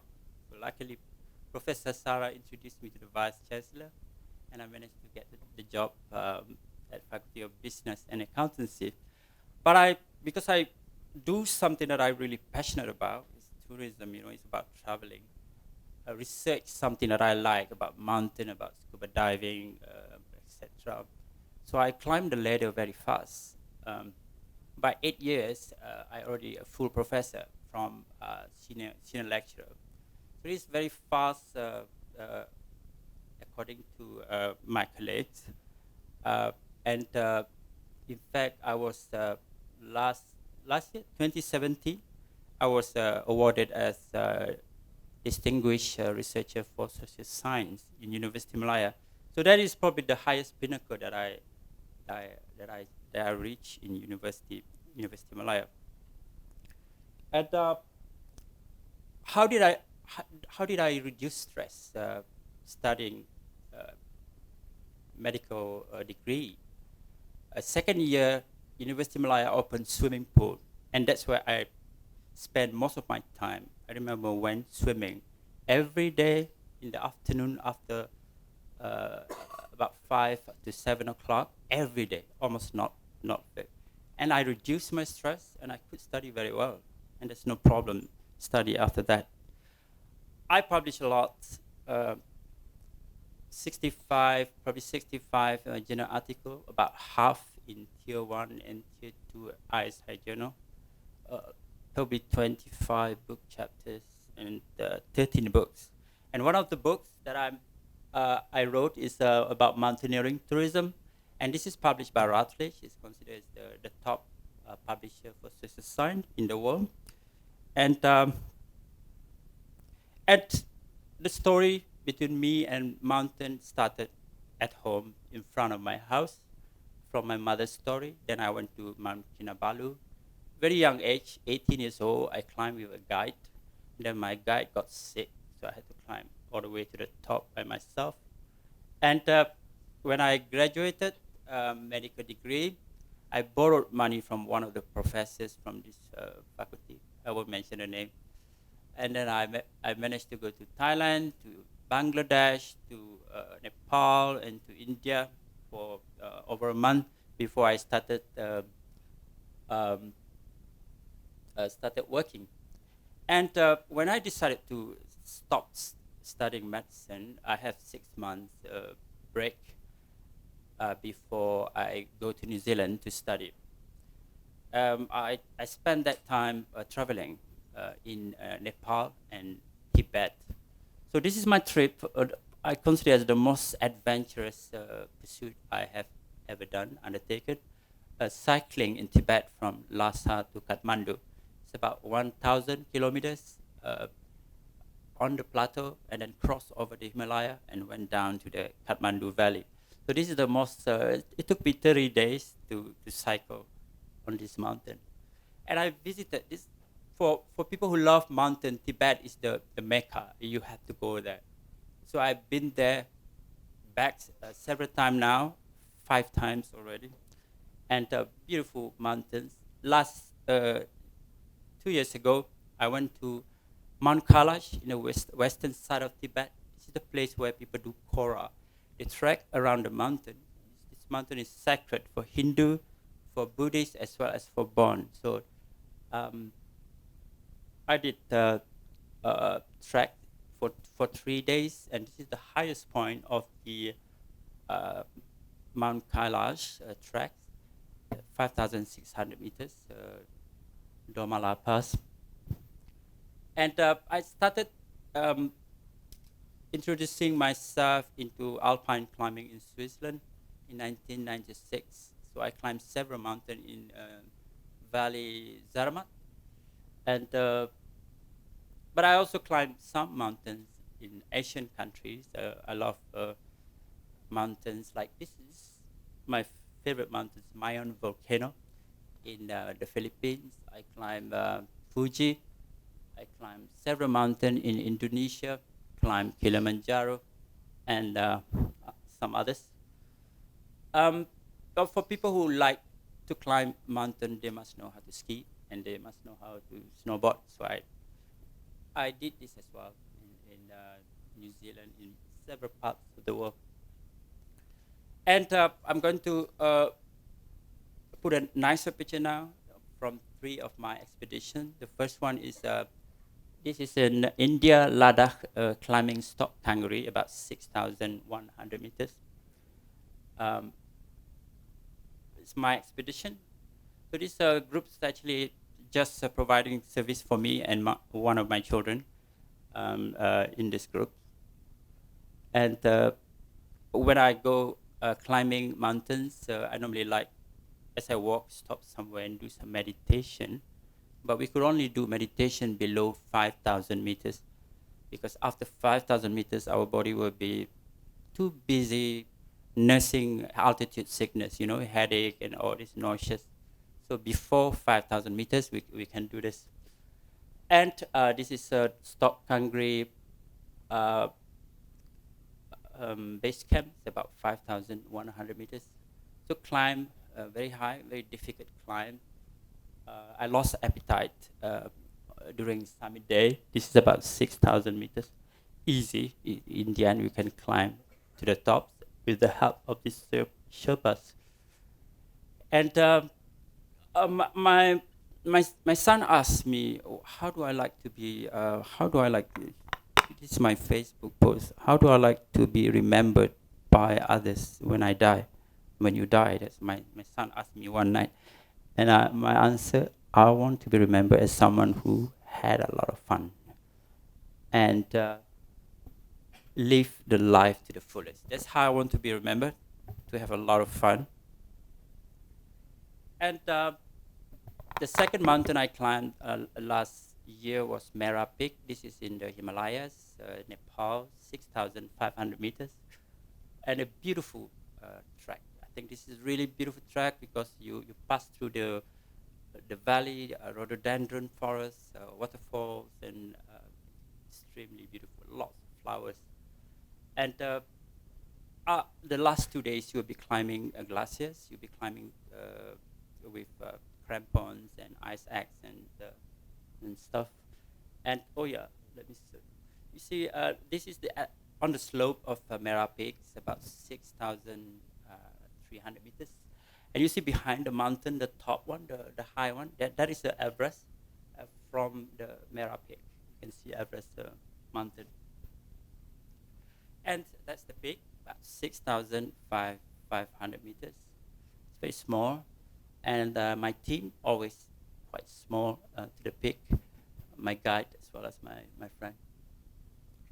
And last year, I had this opportunity, quite special opportunity, invited by scholars from India to do overland trip across India. And this overland trip is specifically to visit all the Hindu temples along the 79 degrees longitude. So I started the journey from all the way from the south, Maheswaran temple or something, and then visited about 100 temples all the way to this the Himalayas. The last one called the Kadana temple. And here we saw beautiful mountains, of course, and it is the team. We decided we must climb Aconcagua. You remember Prof. Khairuddin? Early presenter mentioned about Prof. Khairuddin. I was inspired very much by Prof. Khairuddin. I wanted to follow him climbing, but Prof. Zaleha said, "No, remember? So you are not serious. You want to play. You're not serious." Yeah, it's true. Actually, I really appreciate that. It's true. I was not really serious because I was not interested in medicine. I want to climb, you know. So we decided to climb Aconcagua, the highest mountain in South America. And this is the team from Poland, Dr. Mikhail, and from Russia, Dr. Yana. So that's the team. And 6 months ago, we went to Argentina and we saw this mountain, very intimidating mountain, Aconcagua. You know, I said, how the hell I'm going to get to the peak of this mountain? Full of snow and stuff. Then I remember that for every mountain there are paths that you could follow. You just follow step by step until finally you reach the top.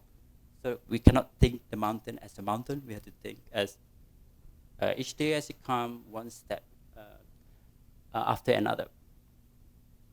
So when we reach 6,000 meters, and the air is so thin, and it's very hard to walk. I still remember, for every 5 steps, I have to stop, resting for 15 seconds or 30 seconds, or even 1 minute, you know, and then continue again, and managed to get to the top together with my friend from my Russian lady friend couldn't make it at 6,000 meters.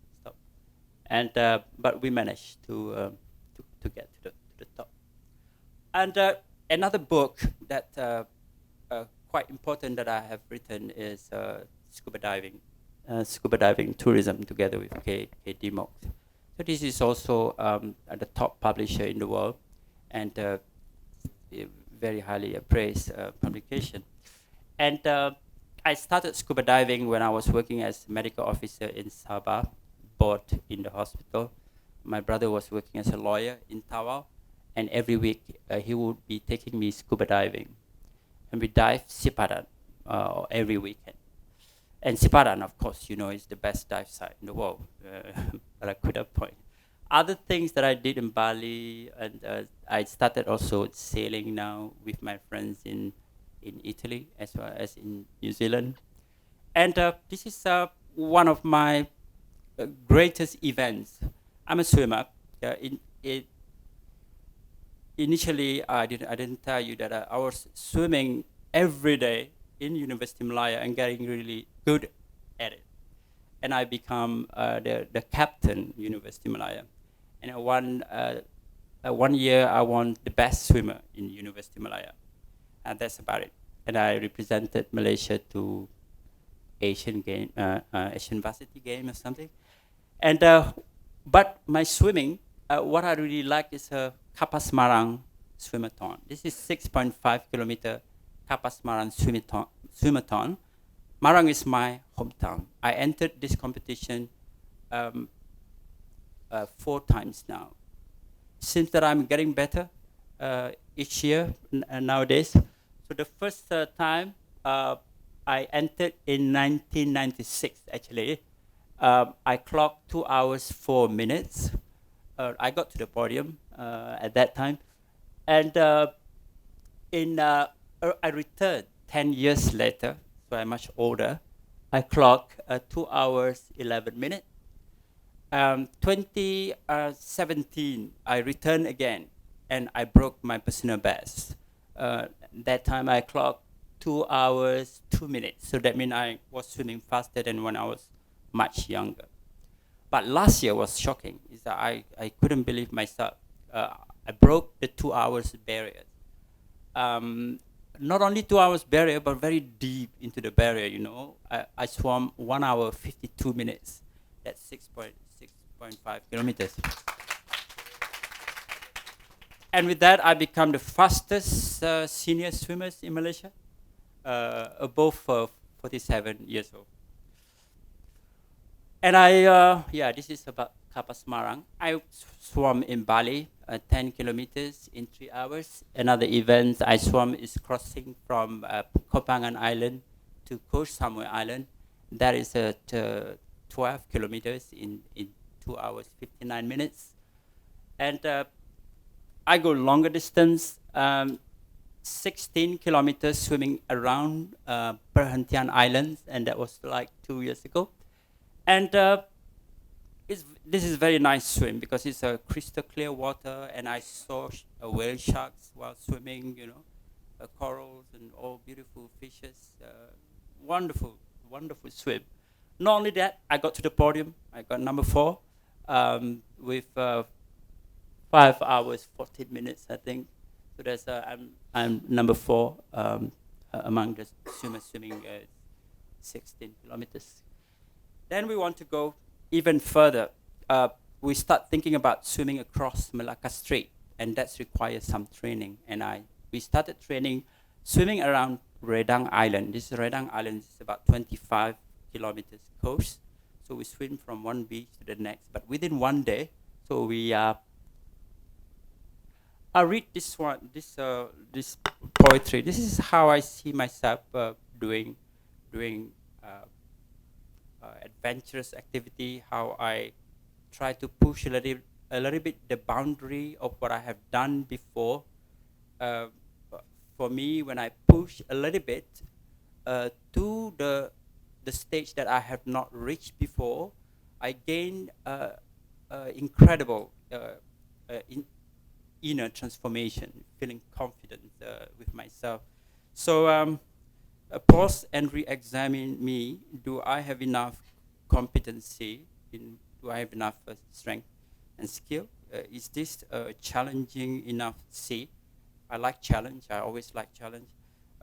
If the two are an equilibrium, agreed, a peak experience waits. Love peak experience. When you're not aware of time, you just in the present, enjoying what you are doing. Um, let adventure spirit be. Pray nature have mercy. This freedom is me. It's really me. I love freedom. I love adventure. I love pushing the limit, but not too much. It's just slightly beyond that what I have done before. And we train swimming in at night because Malacca Street swim is expected to be 24 hours, so we have to swim about 12 hours in the dark. And I did Kapas Marang Kapas swim. So this is probably I'm the only man who ever done this in slightly over 4 hours. And that's my team to swim across Malacca Street last year.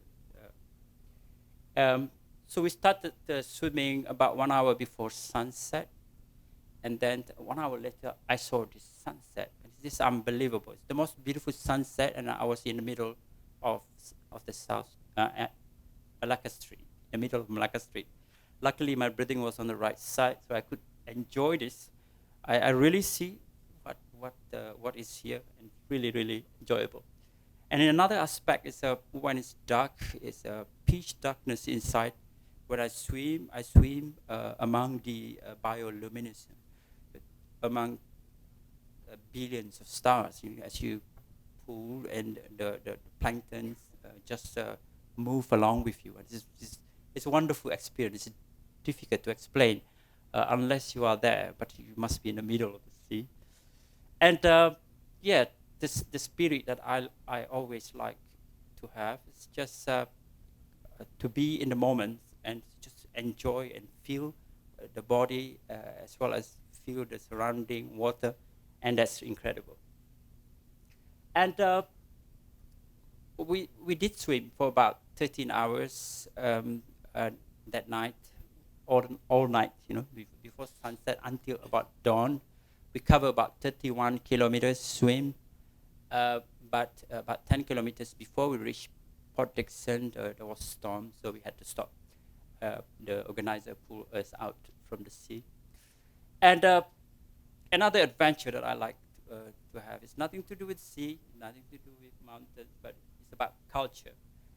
Whenever I travel, sometimes I meet some nice people, and I fostered many children from all over the world. About 20 children now. They are more or less quite the same age. 10 girls and 10 boys from 10 different countries, and they are of different race, different religions. So I find it so exciting. I support them financially, depending on their family as well. Some of them, they have family, and that is giving me special adventure. Try to understand them, and family is always the best treasure. And I mentioned about I reached the pinnacle of my career. I got awarded as the distinguished researcher, social science, 2017. And after that, I realized that I don't have any more challenge. Really, I have no more challenge. I don't want to be the dean. I don't want to be vice chancellor, So being adventure is the blessing as well as the curse. Blessing is you get to see a lot of places. Curse is you're restless. You always want to do something new. And what about my future? I'm retiring this September this year, 2019. So not quite figured out what to do yet, but I know I'll be traveling a lot, I'll be reading a lot, I'll be writing a lot. And I think I'm no longer going to write anything about science because it's very restricted. Very restricted because you have to put references, you cannot simply write your own thought in science. So future writing will be based on imagination and creativity. And that's how I want to see my future forward. And in conclusions, I'm not trying to discourage you. You're doing a really great job now. Keep working hard. But if you see someone like me among your family, be gentle with their heart, probably they are destined to something else. Thank you.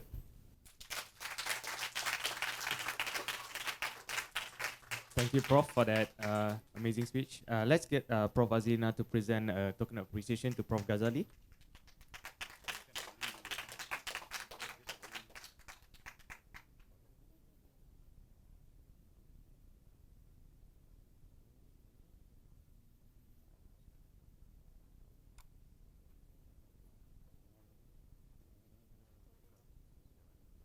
Thank you very much, Prof. Okay, all right. Now let's make ourselves comfortable. All right, so we move on to the next part of the event. We're going to have a video montage presentation, specially prepared by Dr. Sachin. I think they are opening it up now. So without further ado, Dr. Sachin, please.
Some of you may not know, but Nosra has been having a student exchange program with the Lertsin Hospital in Bangkok, Thailand for some time now.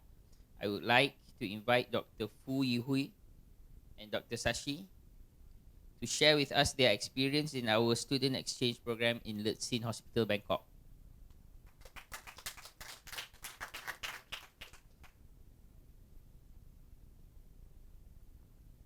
Good morning, everyone. Thank you for inviting me to share my nursing experience. Although it's a short 2 weeks there, but I found it very enjoyable and also eye-opening experience.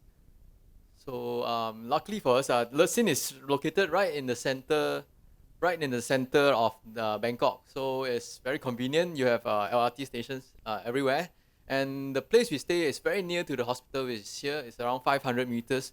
So every day we'll just walk to hospital and walk back. So this is the front, the sign at the front of the hospital. Notice something familiar?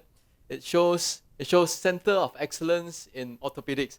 So it's very similar to our concept here. So I guess both our hospitals, orthopedic department aim for excellence. So this is my partner who went together with me to Lertsin, and the man in the middle is a good friend of our Prof. Sarah. He's none other than Dr. Somsak Lichabing-Wongs.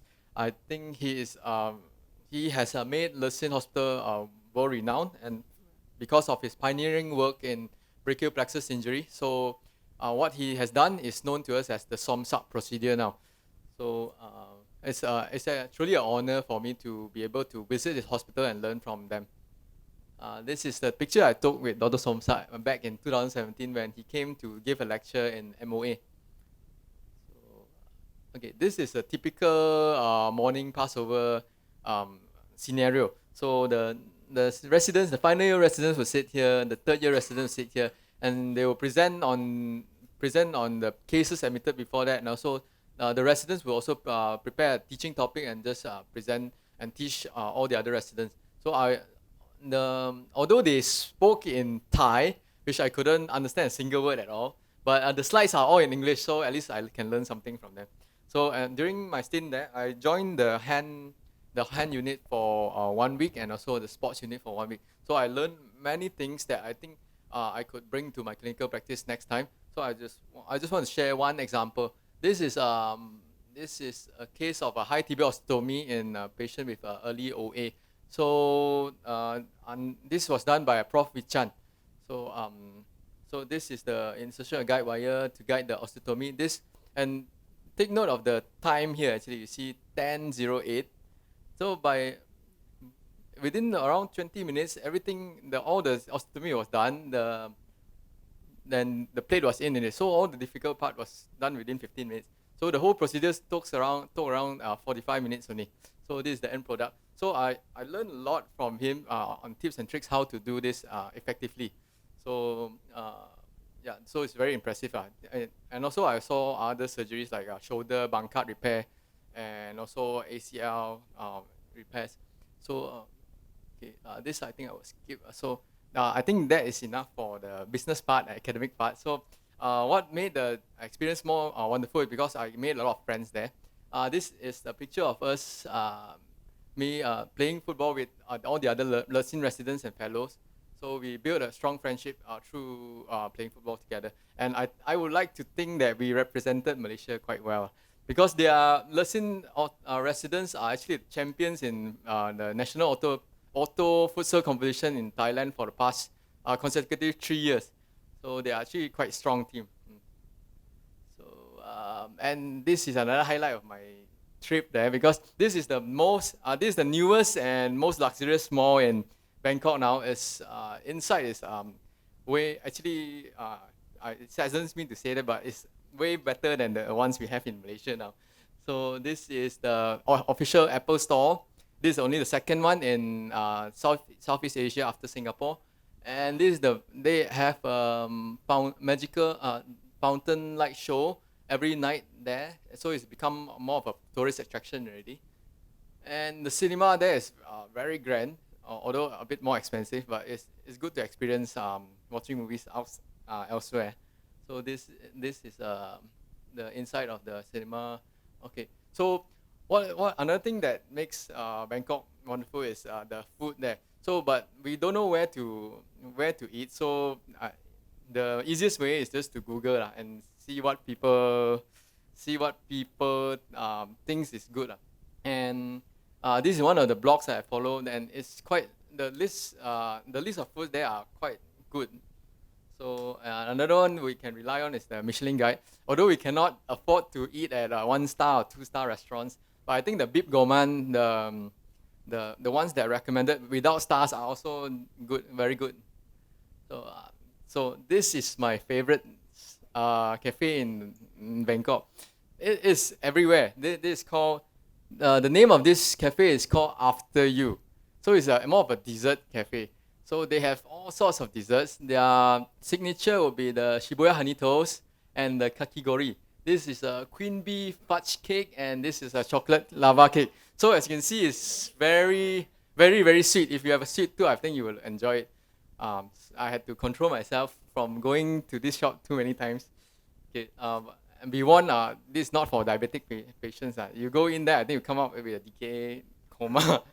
Okay, so when you eat so much, you have to find a way to burn off all calories. So this is the gym in the hospital. It's free for everybody, all the staff, and even us as elective students to use. So it's open until evening, so you can freely use it. So another favorite place that I found interesting in Thailand in Bangkok was this Lumpini Park. It's actually quite far away from where we stay, so I have to take a train all the way there and walk to the park. But I think the journey there is worth it because it's a beautiful place.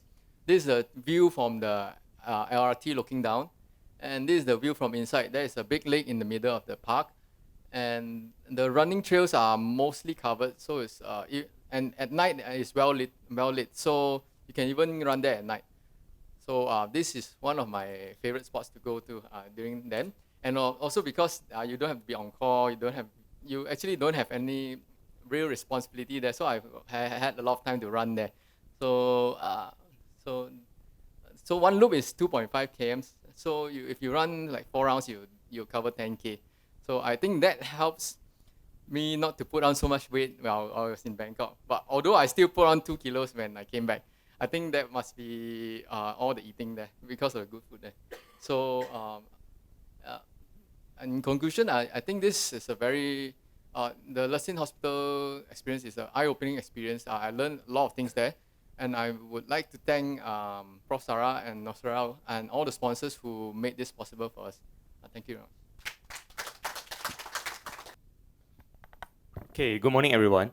Actually, this talk is supposed to be by Dinesh. So the slides is actually by Dinesh, but he cannot be around here today.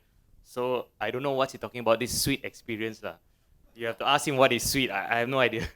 So, but anyway, I recently came back from Lusin about a couple of weeks back.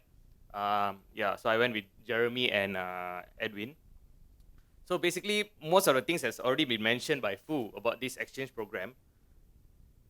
So actually, it's located in Bang Rak district. The closest train station, BTS, is Safan Taksin station, which is just next to the river, Chao Phraya River, right? So it's a teaching hospital. And so it's a 2 weeks attachment. We submit our leave form and we go there, and we actually attach to the same team that we are supposed to be here during that period of time. So usually we go in between our postings. So I went during my end of PITS posting and the beginning of my trauma posting. So I was attached to those teams. But we were free to, jump around OTs and see what are the interesting procedures going on. So this is the front of the hospital, all right? Looks pretty nice. It's actually just in the city. So you just walk out, there's a lot of shops and everything, very convenient place. Okay, this is Jeremy's phone, Poco phone, okay? So this is the inside of the hospital, right? Just outside the lobby there. And this is the waiting area for all the patients in the clinic. Similar setup to us, right? So on one side, they have the follow-up patients. On the other side, they have all the new cases as well. And interestingly, they have subspecialty teams, but everyone still does see trauma cases. That's quite good. I think keeps everyone in touch. So every team gets a share of the trauma cases as well. So how about the OT? So this is okay. See, you see Dinesh and his partner, Chi, and this is our team here. So we went, three of us, and this is the OT food. See, using this old school, tiffin carrier thing. Everyone gets one. So if you take from the top counter, means it's full, and after you finish, you have to put it on the under counter. If you put it up there on top, you're sabotaging the next person. Might end up taking an empty one. Okay, so this is our OT and our fine dining. You see, so nice. Not bad, right? Hey, compared to ours, I think this is luxury, man. Really enjoy the food. Very tasty food. And so we will witness the not me. This is Dinesh's experience during the experience. Watch the philos plating being done. Even I saw one. But yeah, they have a very good system. Prof. Wichan has published a paper on how to do a philos plating. A few points he has highlighted. His incision is just not deltopectoral, but he splits the deltoid just a bit anterior to it. And also he has two views of X-ray that he has sort of named. He said plate view and screw view. So this is his.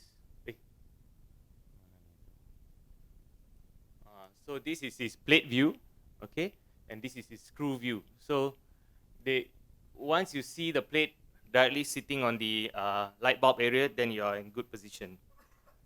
And they do it quite fast, quite impressive, very good soft tissue handling. And also the plaster room attachment, whereby get around to take care of the POP that's done on that day. So all trauma cases, they will send to the POP room, so there will be residents taking care as well. Here we usually send to Mazlan's room. Here they have residents doing it as well. So how about the morning conference? As mentioned by Fu earlier, it's in the morning, all right? 8 o'clock sharp, they start. They have good breakfast every day, okay? So coffee, very well pampered. That's why we all go there and put on weight and come back, okay? So very good teaching sessions. Everyone has a topic to present, and they're very open about discussion. Here it's done as well, but I'm very surprised that a junior, not even maybe just a specialist, will say he doesn't agree with this prof on this reason, and then the prof will defend back, and it's very open discussions, very nice, and we learn a lot as well, because they do include us as well in the discussion. And so this gentleman here is Prof. Wichan, small little man but very powerful. And this is Professor Somsak. Okay, this is our team as well. So we are very lucky to be able to meet him, because he's going to retire soon, I heard. All right, and this was amazing papaya salad lunch place where the Letzin team brought us, and they basically ordered everything on the menu 3 times. Yeah, we overate there and some more their rice is the sticky rice, very heavy, solid rice. Yeah, so they thought that we Malaysians can swallow, so they kept on ordering and ordering and ordering. So, so yeah, it was really good. So I think some of them will be coming soon here. So we make sure we bring them for good makan, okay? And so food and places, obviously there's a lot of places to visit, all these temples and palaces and all. Very nice architecture. Okay, this one, Dinesh, when I've been to this place before, so I didn't go again this time.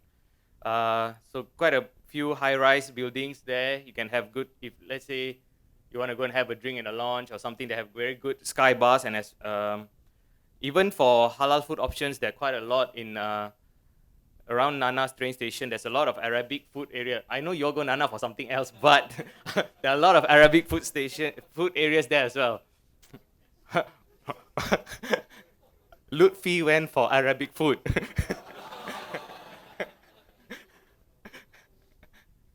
Eric witnessed it. But I don't know where Eric went lah, don't ask.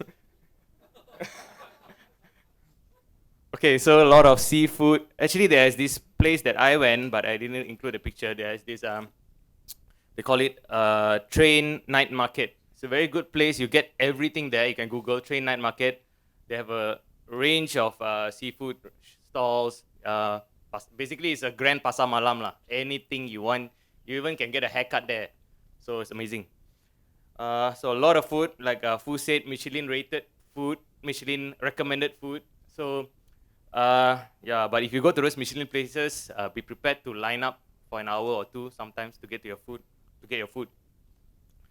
Some may say it's overrated, but yeah, it's part of the experience lah. Since we got nothing else to do, right? Go line up lah. Okay.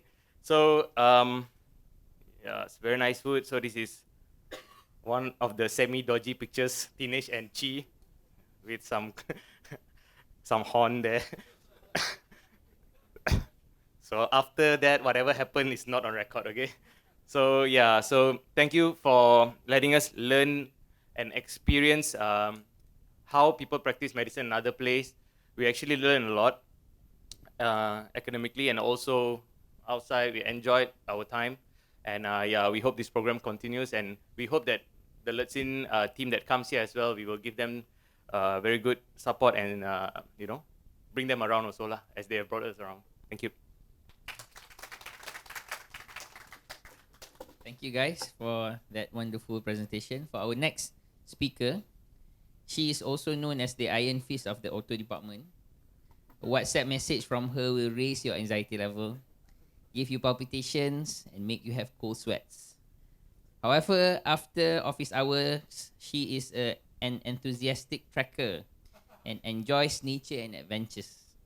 We are talking about none other than Ms. Suhaili, the Auto Department Research Officer. Today, she will be presenting on current and future Noceral research projects and publications. Assalamualaikum and very good morning. Thank you for the introduction. I never expect that the brief of myself. So for this presentation today, because Prasara already remind me not to give more too much figures because everyone will stress. So so this presentation I will make it very short and sweet.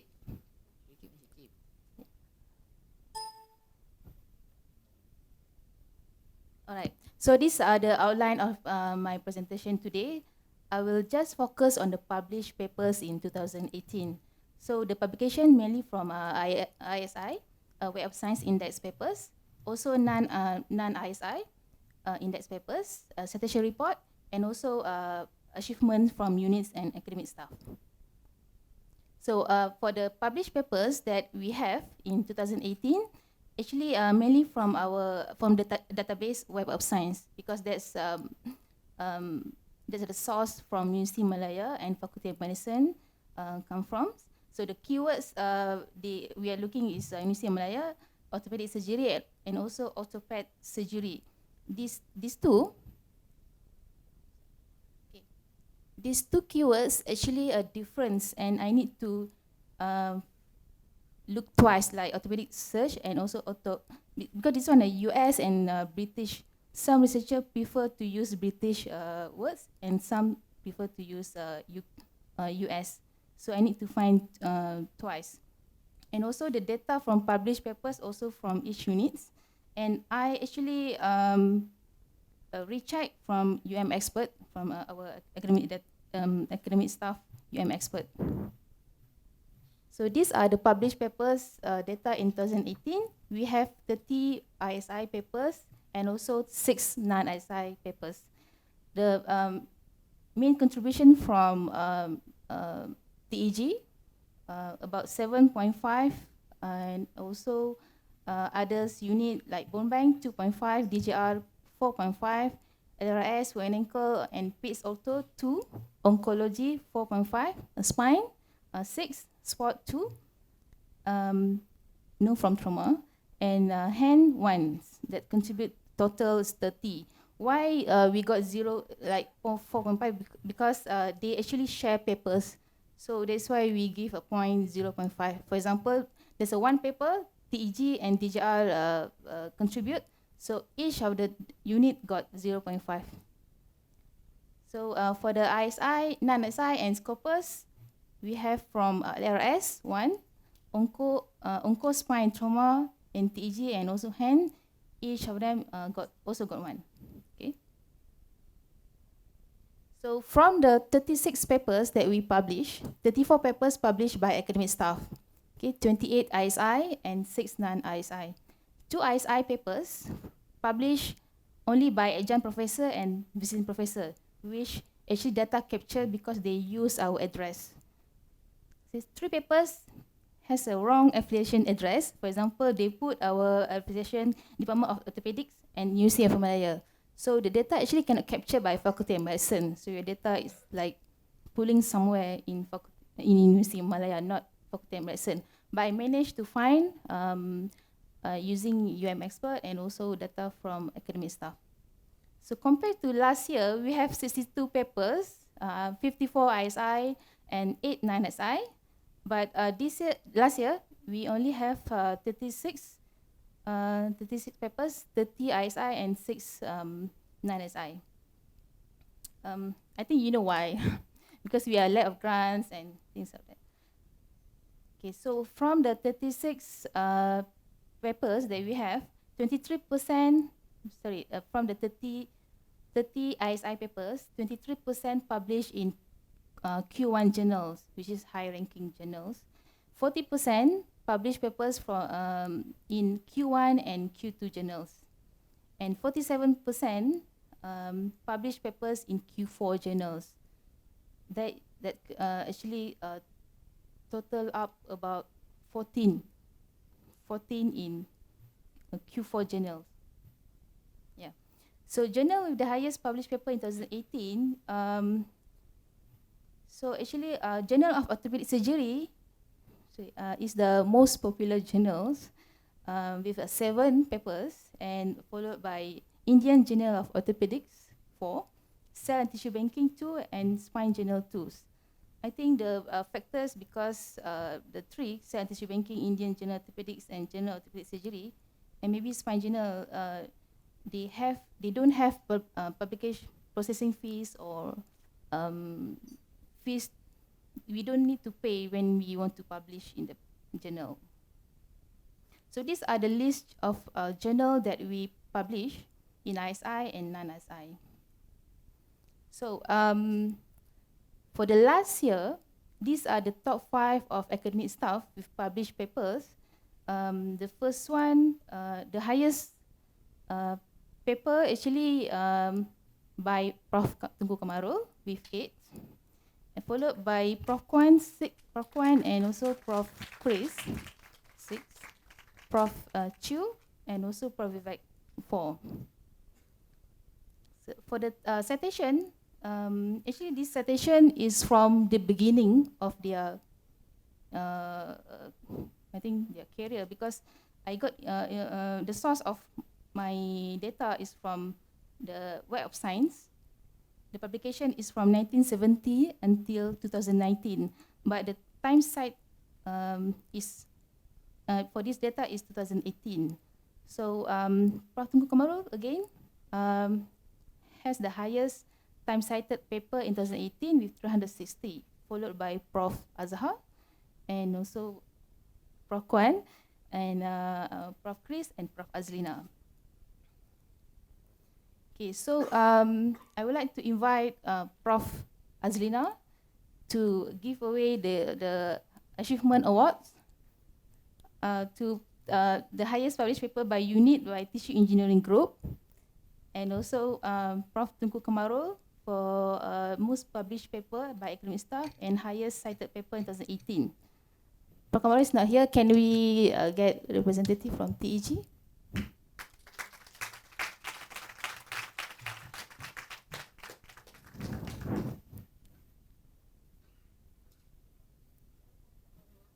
Congratulations to TEG and Prof. Tunku Kamarul.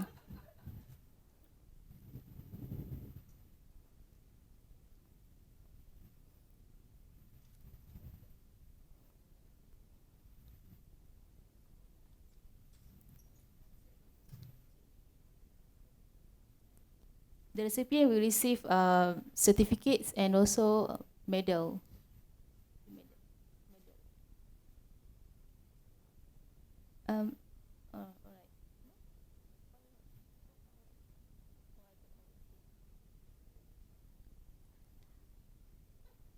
Sorry, so Dr. Chong received for Tissue Engineering Group for the highest published paper by units. So she again representative for Prof. Tunku Kamaru for receiving most published papers by academic staff and highest cited paper in 2018.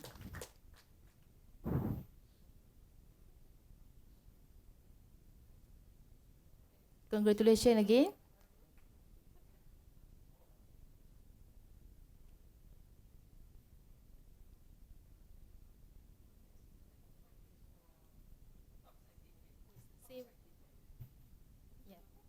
And top citation.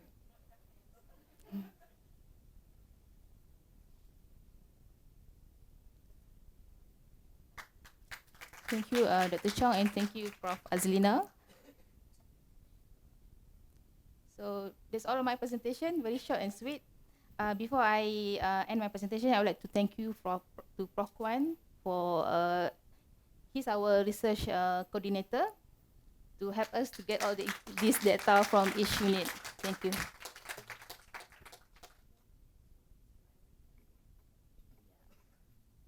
Okay, thank you, Ms. Haili, for the presentation, and congratulations to all academic staff for their extensive research and work in this place.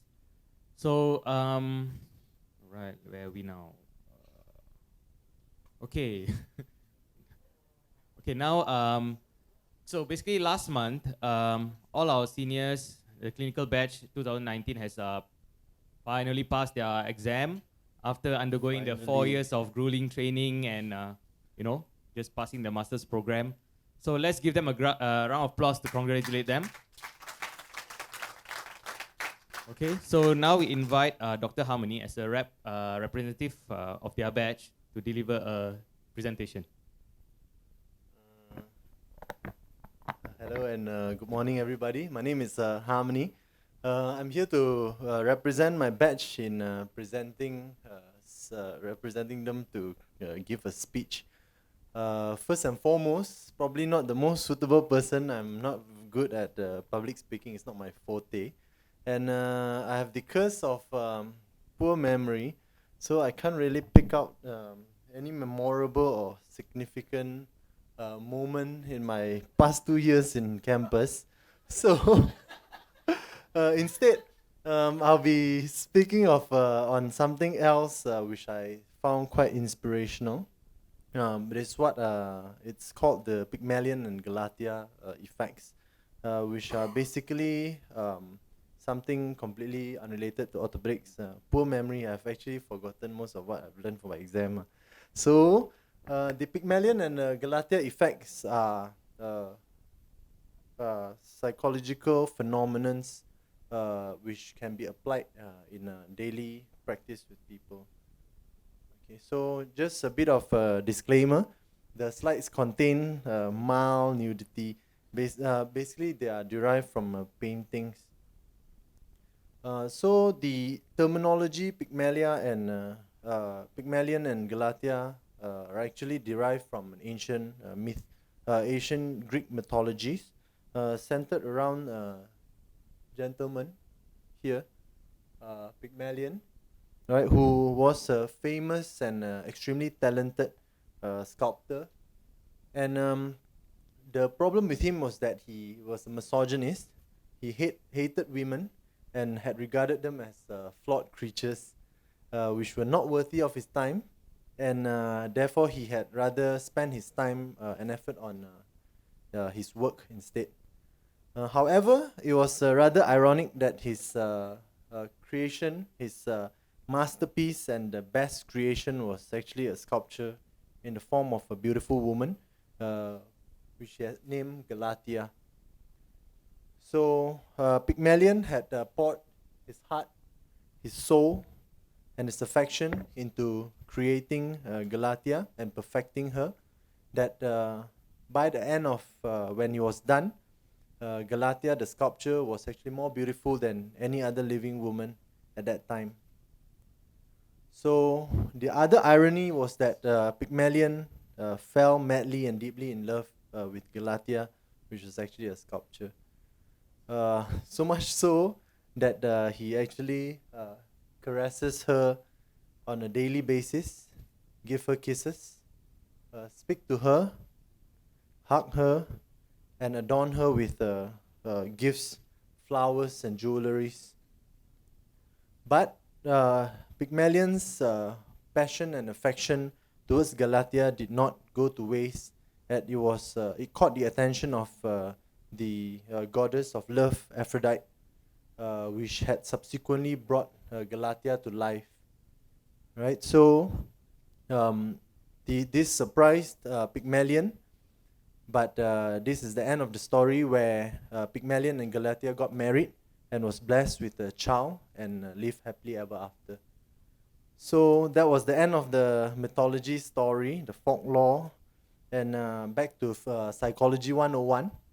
So basically, Pygmalion and Galatia effects are the positive effects of expectation, where it is essentially centered around the relationship between a supervisor and a subordinate. For example, here, the supervisor and a subordinate.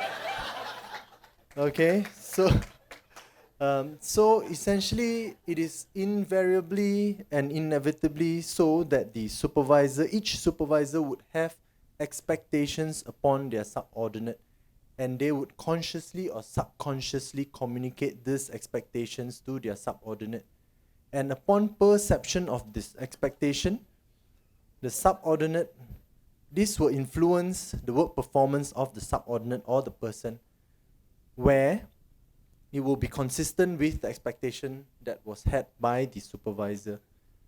So here, when the supervisor has high expectations of the subordinate, which will be perceived by the subordinate, he or she will be motivated and will exert greater effort, all right, in realizing this expectation, and therefore would result in an increase in work performance.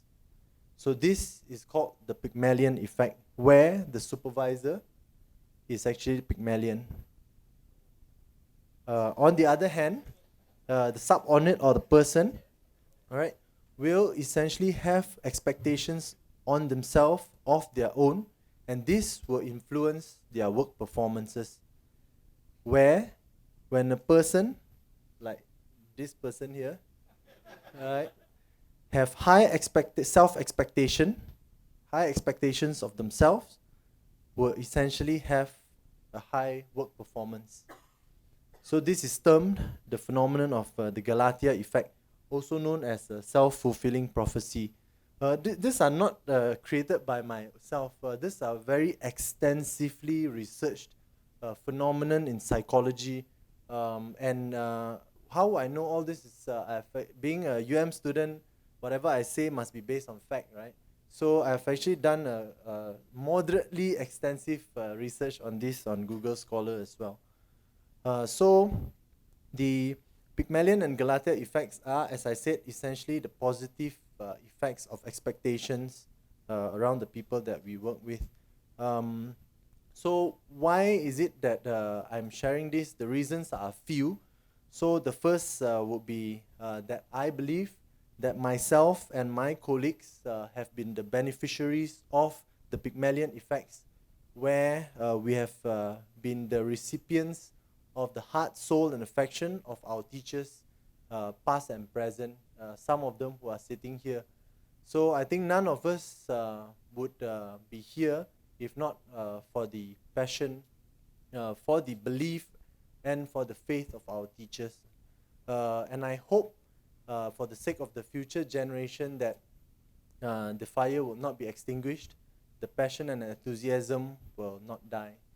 And second is just a reminder to myself and to my colleague that our conduct around the people that we work with is very important, although it may seem trivial, but we do exert our influences on other people. And there is this other psychological term, just briefly, called the golem effect. So the golem effect was derived from a Jewish mythology, where the golem is essentially some creature which is mindless, created from mud and some incantation. So a rabbi of Prague had created a golem to initially protect the people of Prague. However, because of neglect the golem became increasingly violent and it became increasingly corrupt that it had to be destroyed. So remember, so the golem effect is a negative effect of expectation where when we have a lower expectation upon other people, this will result in lower performances. So this is called the golem effect. And as a summary, I think that what I'm trying to say is we should hold high self-belief as this, we should hold high expectations of ourselves as this will increase our self-belief, and we should hold high expectations of the people around us as this will grow their self-belief. So I'd like to thank my teachers and my colleagues for the great time that I've had for the past 2 years here. Thank you very much.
We like to thank our teachers and our profs and all the staff of Noceral that throughout our 2 years in campus, you all have taught us a lot and we have learned a lot from your teachings and we are very grateful. We would like to take a bow to thank all of the staffs and also our profs and our teacher. Thank you very much.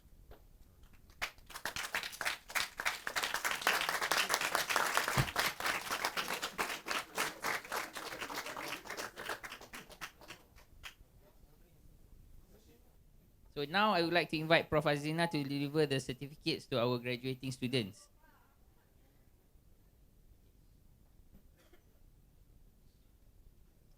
First is Dr. Muhammad Hafiz Hashim. Dr. Fu Kwong Yong.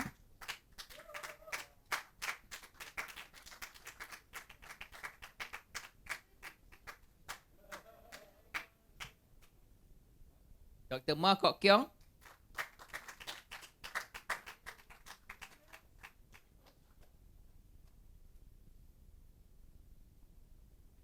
Dr. Chu Kiki.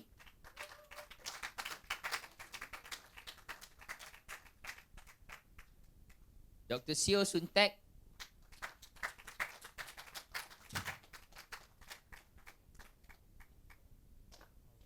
Dr. Lim Min Yuen. Dr. Yu Wei Cheong. Dr. Lim Se Chuan.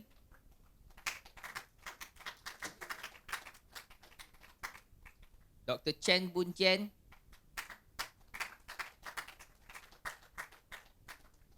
Dr. Muhammad Lutfi Abdul Rashid. Dr. Paul Kong Fu Xiang.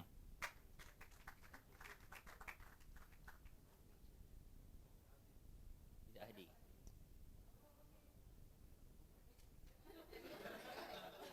Dr. Eng Chung Kia.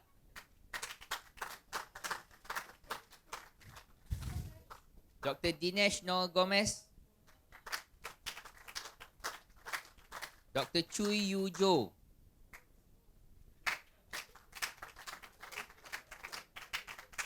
Dr. Tirumurugan anak lelaki Kurusami.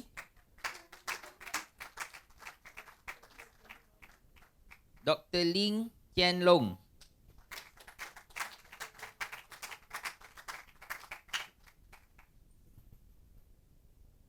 So are we missing out someone or not? So I think we all know, or who doesn't know, who is the best student of the batch 2019? The guy with the short memory.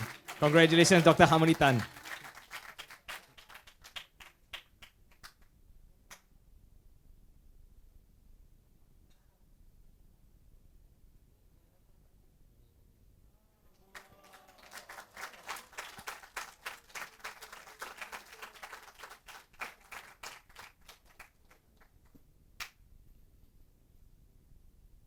Okay, for our next agenda.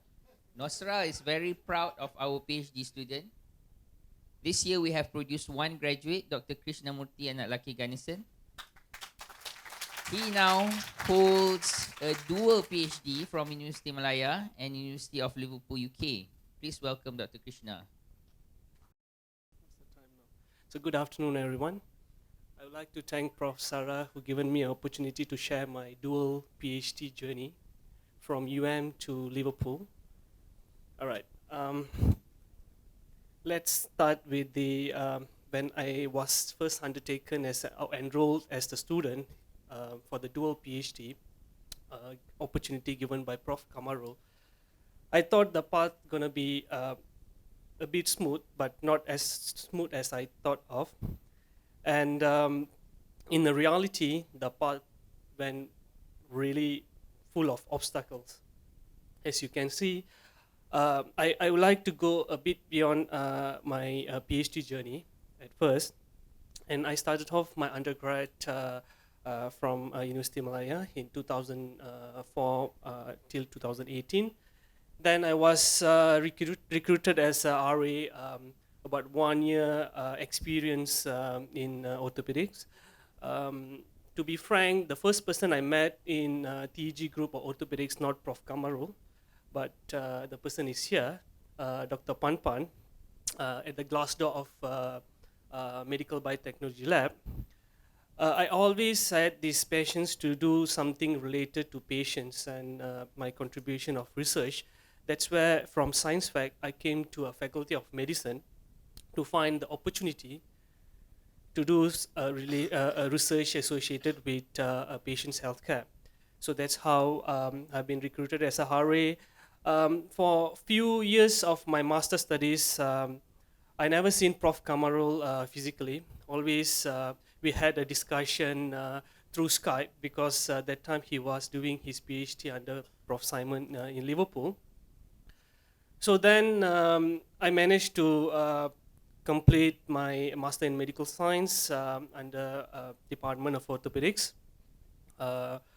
Then I think I've seen Prof. Sarah more than Prof. Kamarul physically at that time, and I've basically I claimed the chances being a competent student to get promoted for the PhD. That's where I got this opportunity. Right at the time, university had funding to offer students to go to UK. I think it's no any longer available at this moment, unfortunately. I believe in the future it might. But at the time, Prof. Simon, I'm a kampung boy from Cameron Islands, and my father was a gardener under Ministry of Education, work in one of the school in Cameron Islands. Being enrolled in UK as a student, one of the university in student, it's not a part of my my aim at all, but I got this opportunity when I first met Prof. Simon.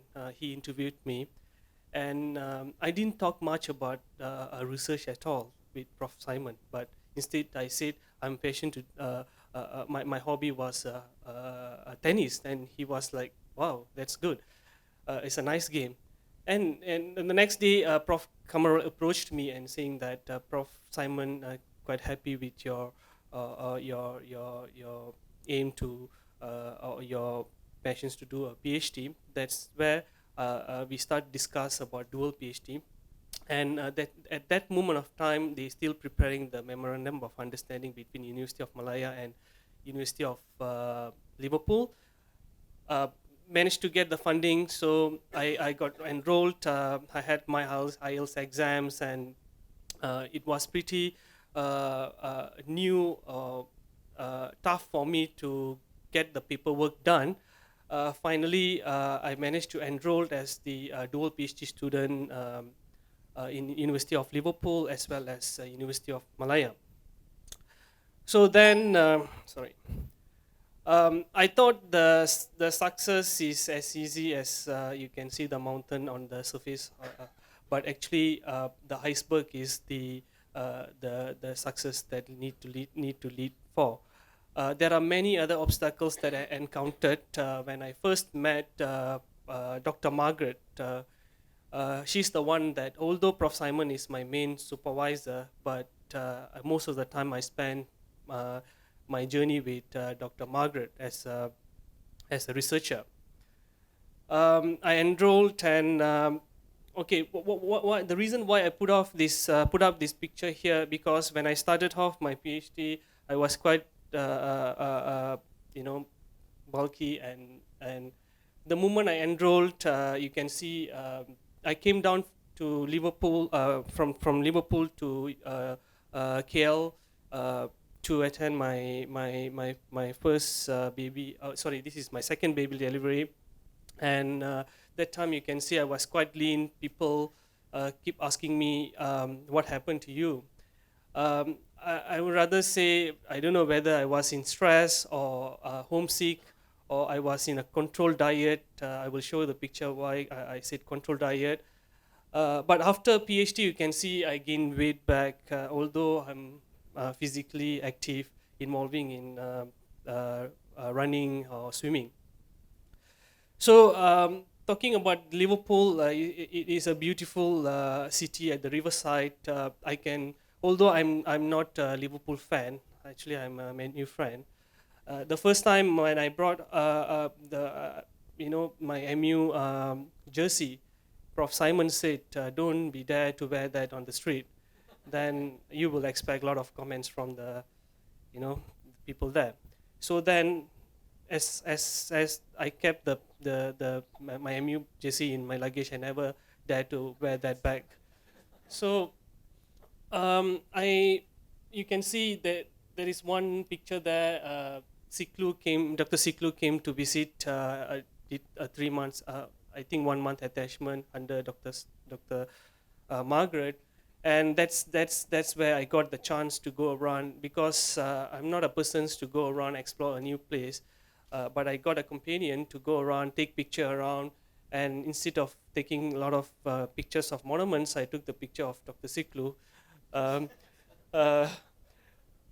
Then you can see the people there, instead of a lot of coffee houses or restaurant, as we can see in Malaysia, a lot of bars in every single steps. So people, instead of drinking a lot of coffee, also they drink a lot of alcohol drinks. That's not surprised that. All right, so this is the picture I took one of the day where a very nice sunset during the summer. I really enjoyed this sunset. You can see that's the place. Sorry.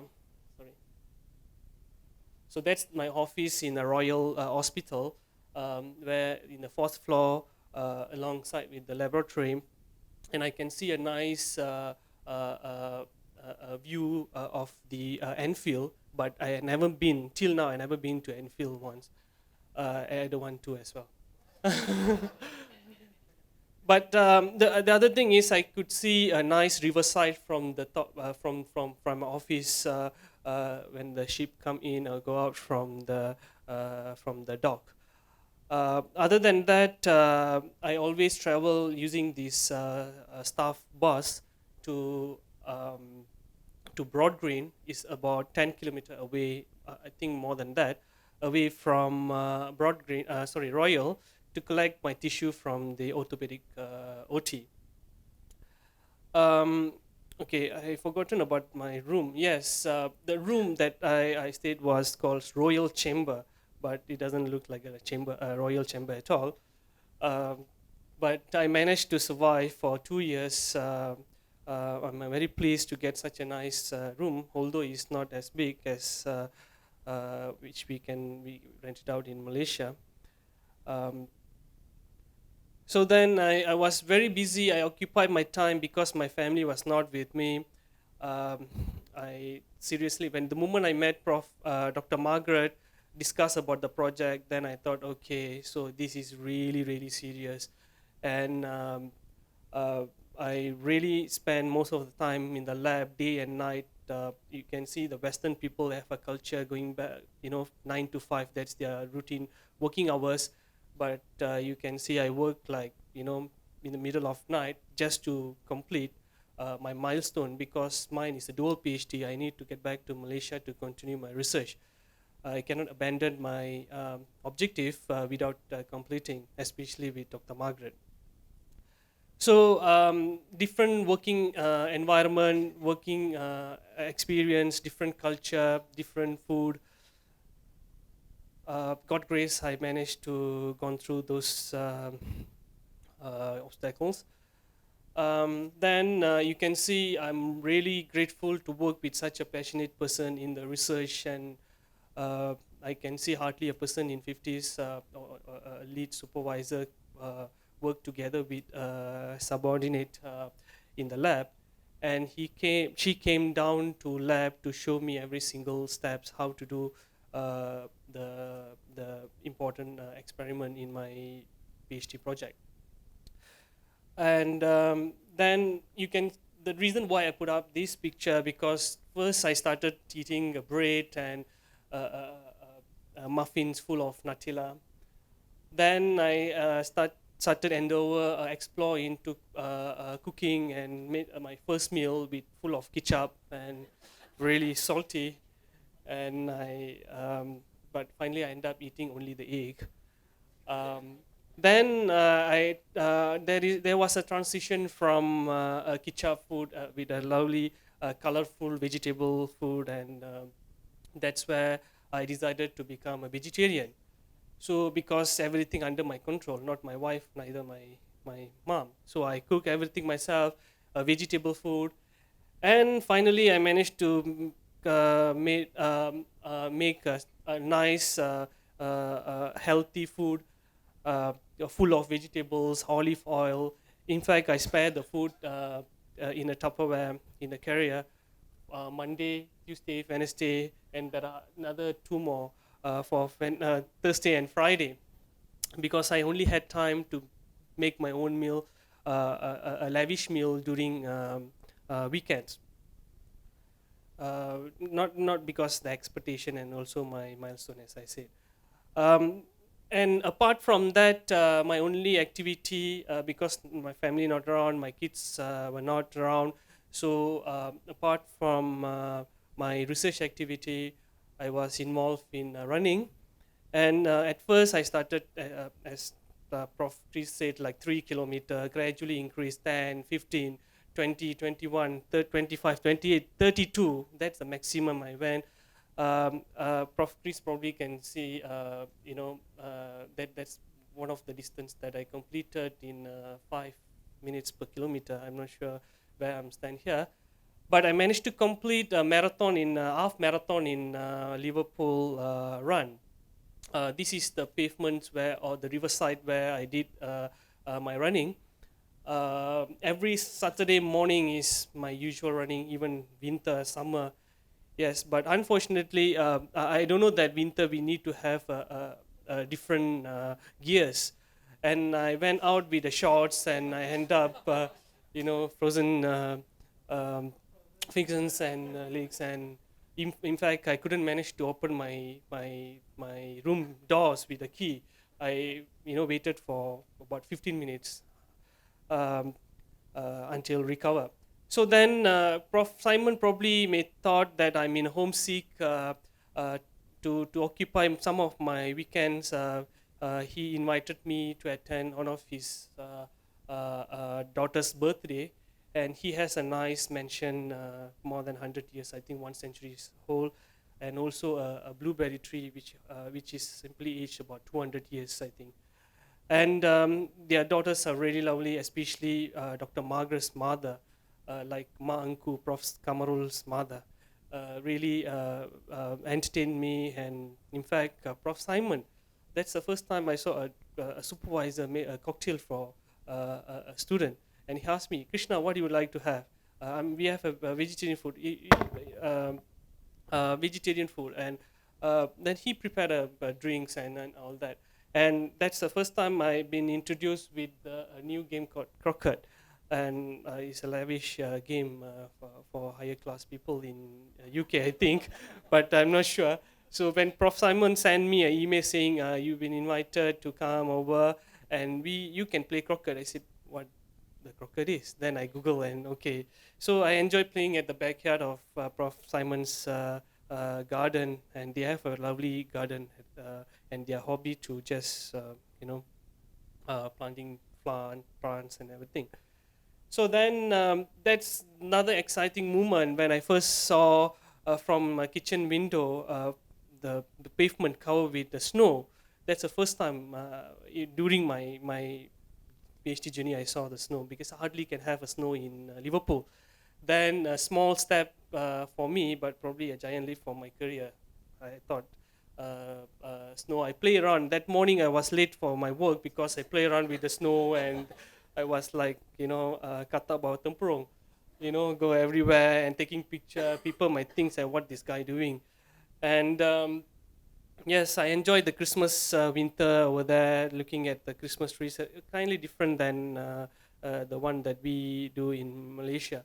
So then the most missing part, yes, I always Skype with my son. That time he was 2 years old.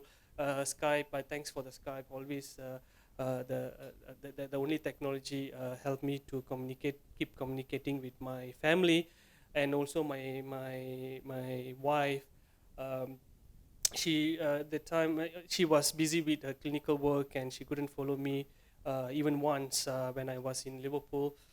Then I missed my car. I always never even used my bus. You can see my car in the in porch covered with the shade. And yes, I met few friends. I made friends from China.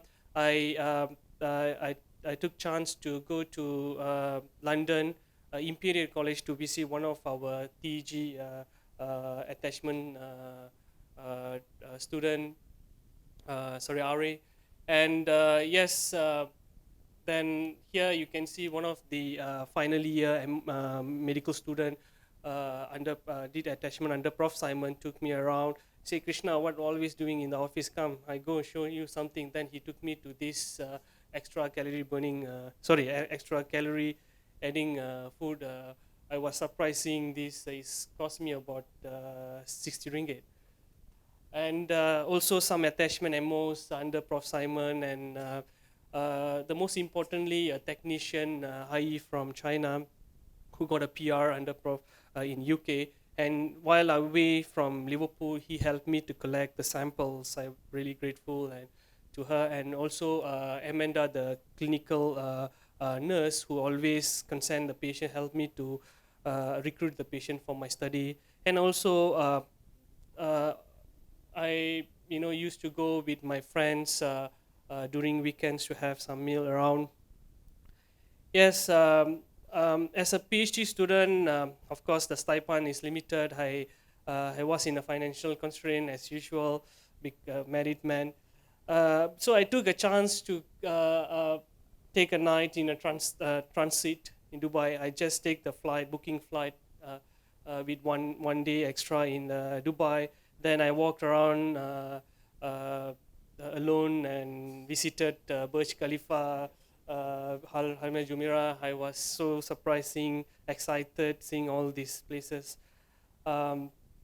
Then I would thank to Prof. Sarah and the Orthopedic Foundation, who funded for my traveling to San Diego to attend ORS. Yes, traveling with Prof. Kamarul is really interesting because he always, apart from conference, business, and of course he will never forget to take you around. And he took me around, and you can see the shadow from here who was taking the picture. Yes, definitely Prof. Kamarul. And also I managed to meet. I read a lot of papers written by Professor Stud Goodman related to osteolysis. Then I was really surprised seeing him in one of the talk. Then I took chance to take picture with him. So then I visited my aunt in London. She migrated 40 years back. She established a family there. Kids graduated from London University.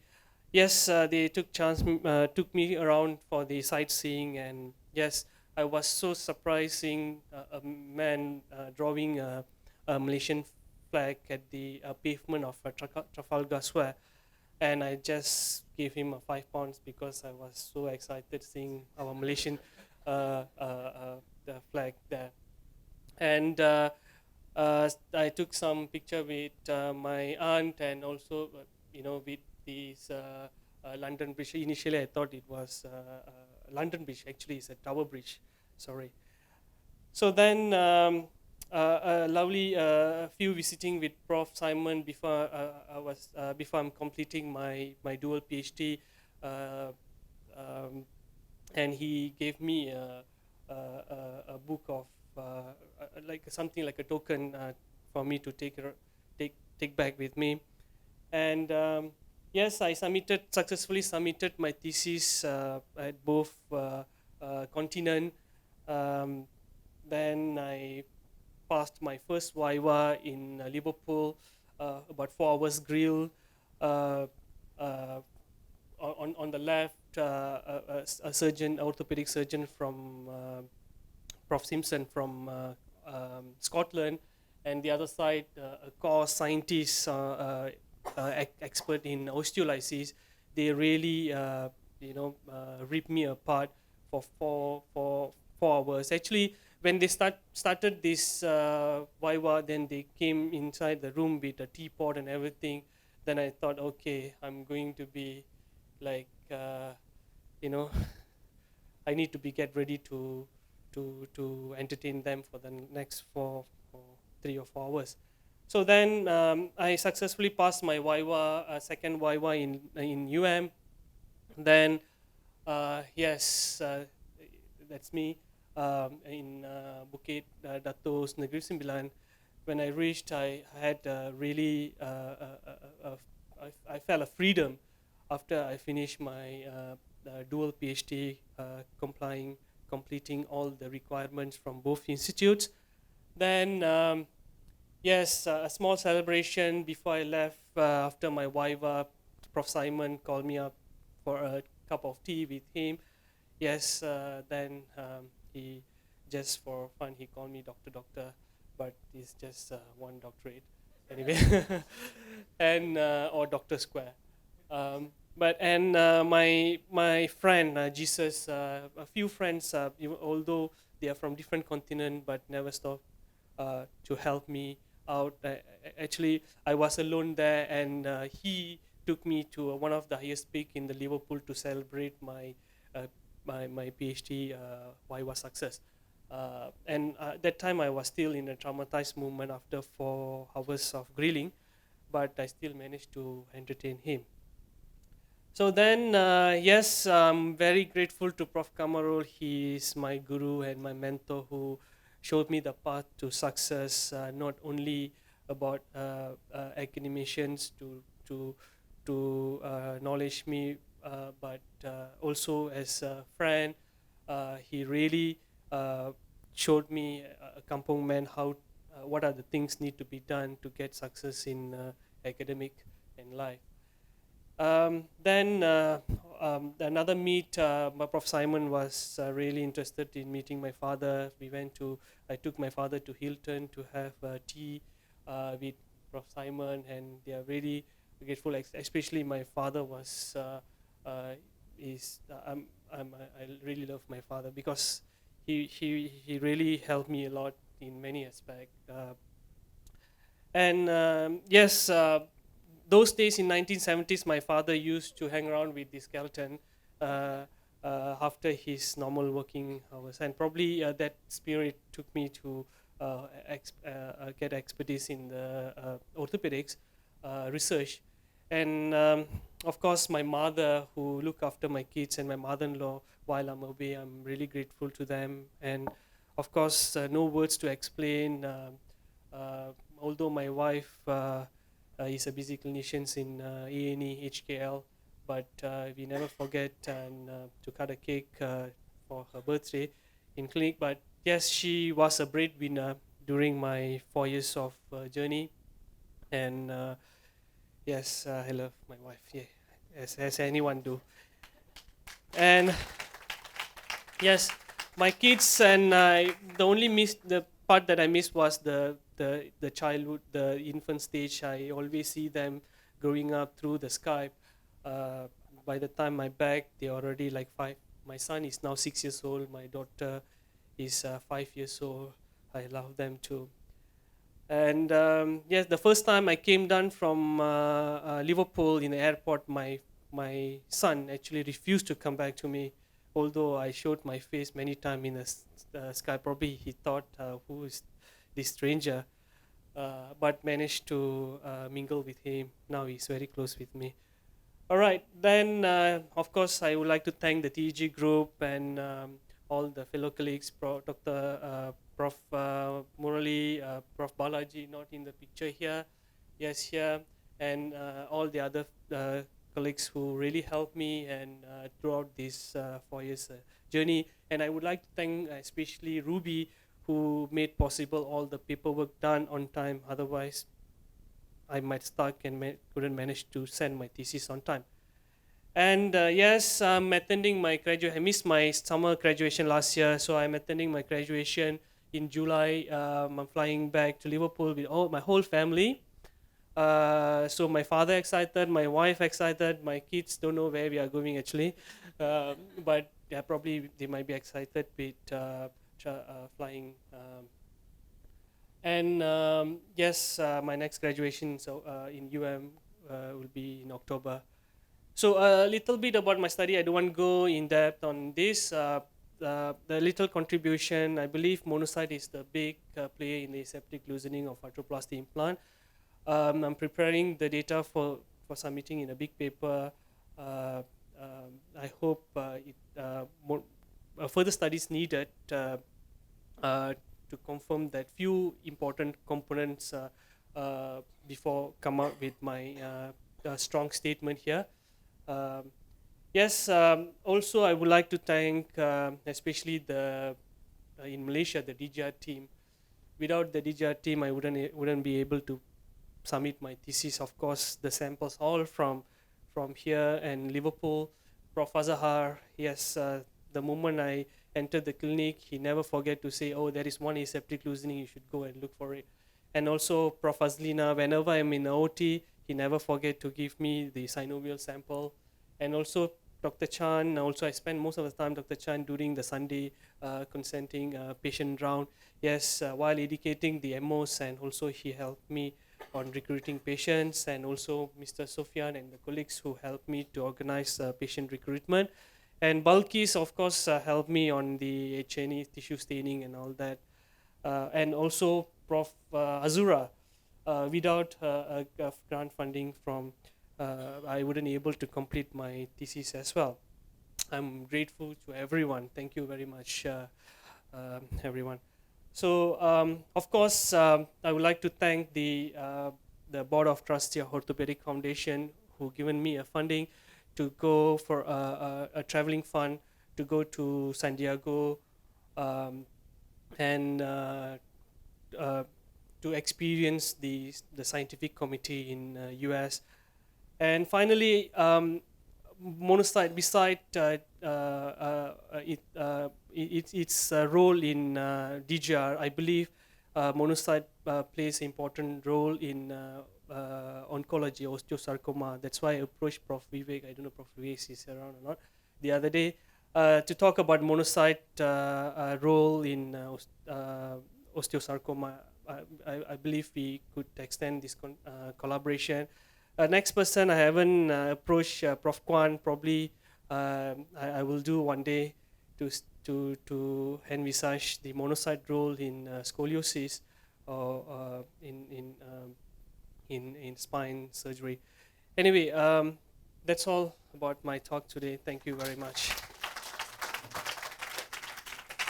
Okay, thank you very much, Dr. Krishna, for the very inspiring story about your journey. And now I'd like to invite Prof. Azlina to present a certificate to Dr. Krishna.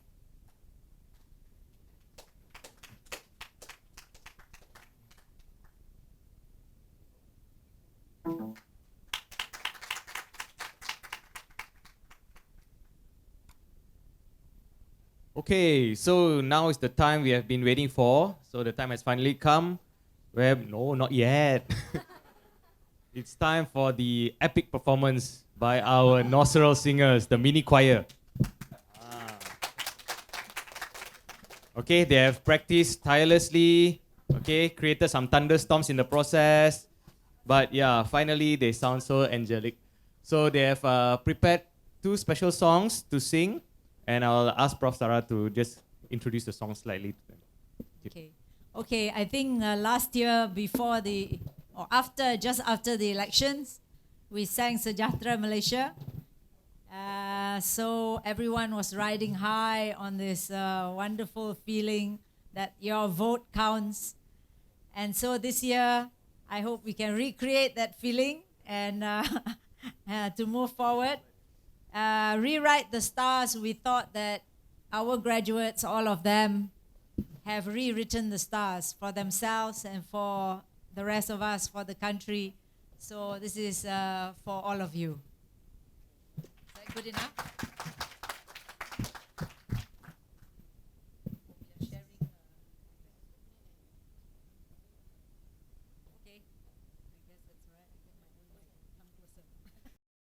Sachin. You know I want you. It's not a secret I try to hide. I know you want me, so don't keep saying our hands are tied. Pain is not in the cards, and fate is pulling you miles away, out of reach from me. But you're here in my heart, so who can stop me if I decide that you're my destiny? What if we rewrite the stars? Say you were made to be mine. Nothing could keep us apart. You'd be the one I was meant to find. It's up to you. It's up to me. It's up to you. No one can say what we get to be. So why don't we rewrite the stars?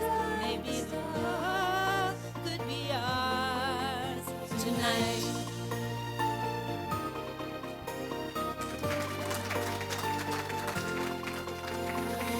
You think it's easy? You think I don't wanna run to you? But there are mountains, and there are doors that we can't walk through. I know you're wondering why, because we're able to reach you and me within these walls. But when we go outside, you gotta wake up and see that it was hopeless after all. Rewrite the stars, how can you stay alive? Everything keeps us apart. None of what you were meant to find. It's not up to you, it's up to me. It's not up to me, it's up to you. Everyone tells us what we can be. And how could we rewrite the stars? Rewrite the love can be ours. Tonight, all I want is to fly with you. All I want is to fall with you. So just give me all of you. It's not impossible. Say that it's possible. How do we rewrite the stars? Say you were made to be mine. Nothing can keep us apart. 'Cause you are the one I was meant to find. It's up to you, and it's up to me. No one can say what we get to be. Why don't we rewrite the stars, changing the world to be ours? You know I want you. It's not a secret I try to hide.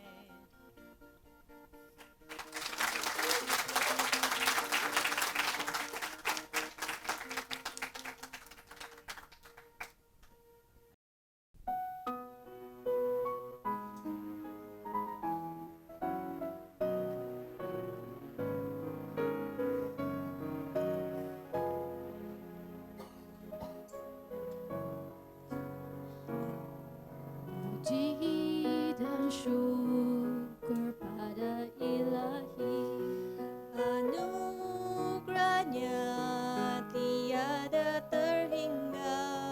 Kedamaian, kemakmuran, Indonesia bahagia. Dengan tekad untuk berjaya, berbangsa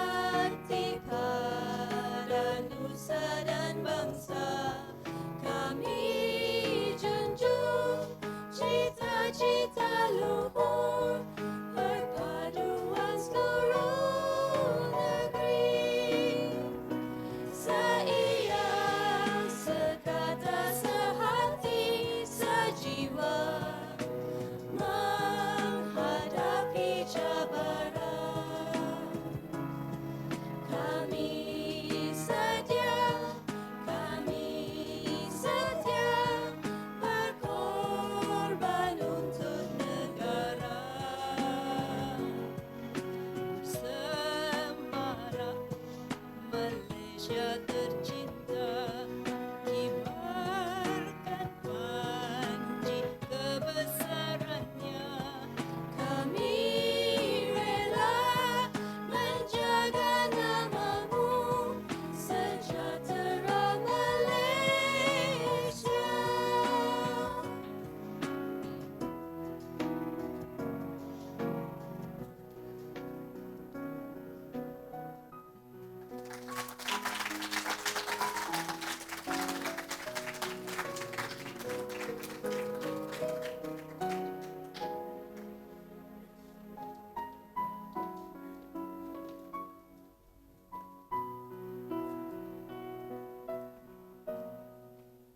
My mother said, always listen to the last note. Usually because she was playing the last note. Thank you very much.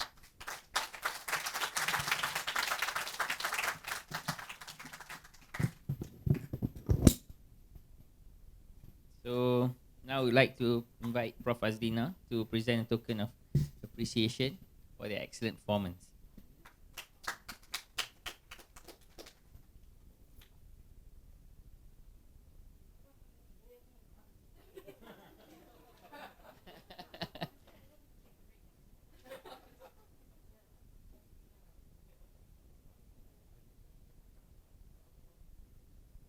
Okay.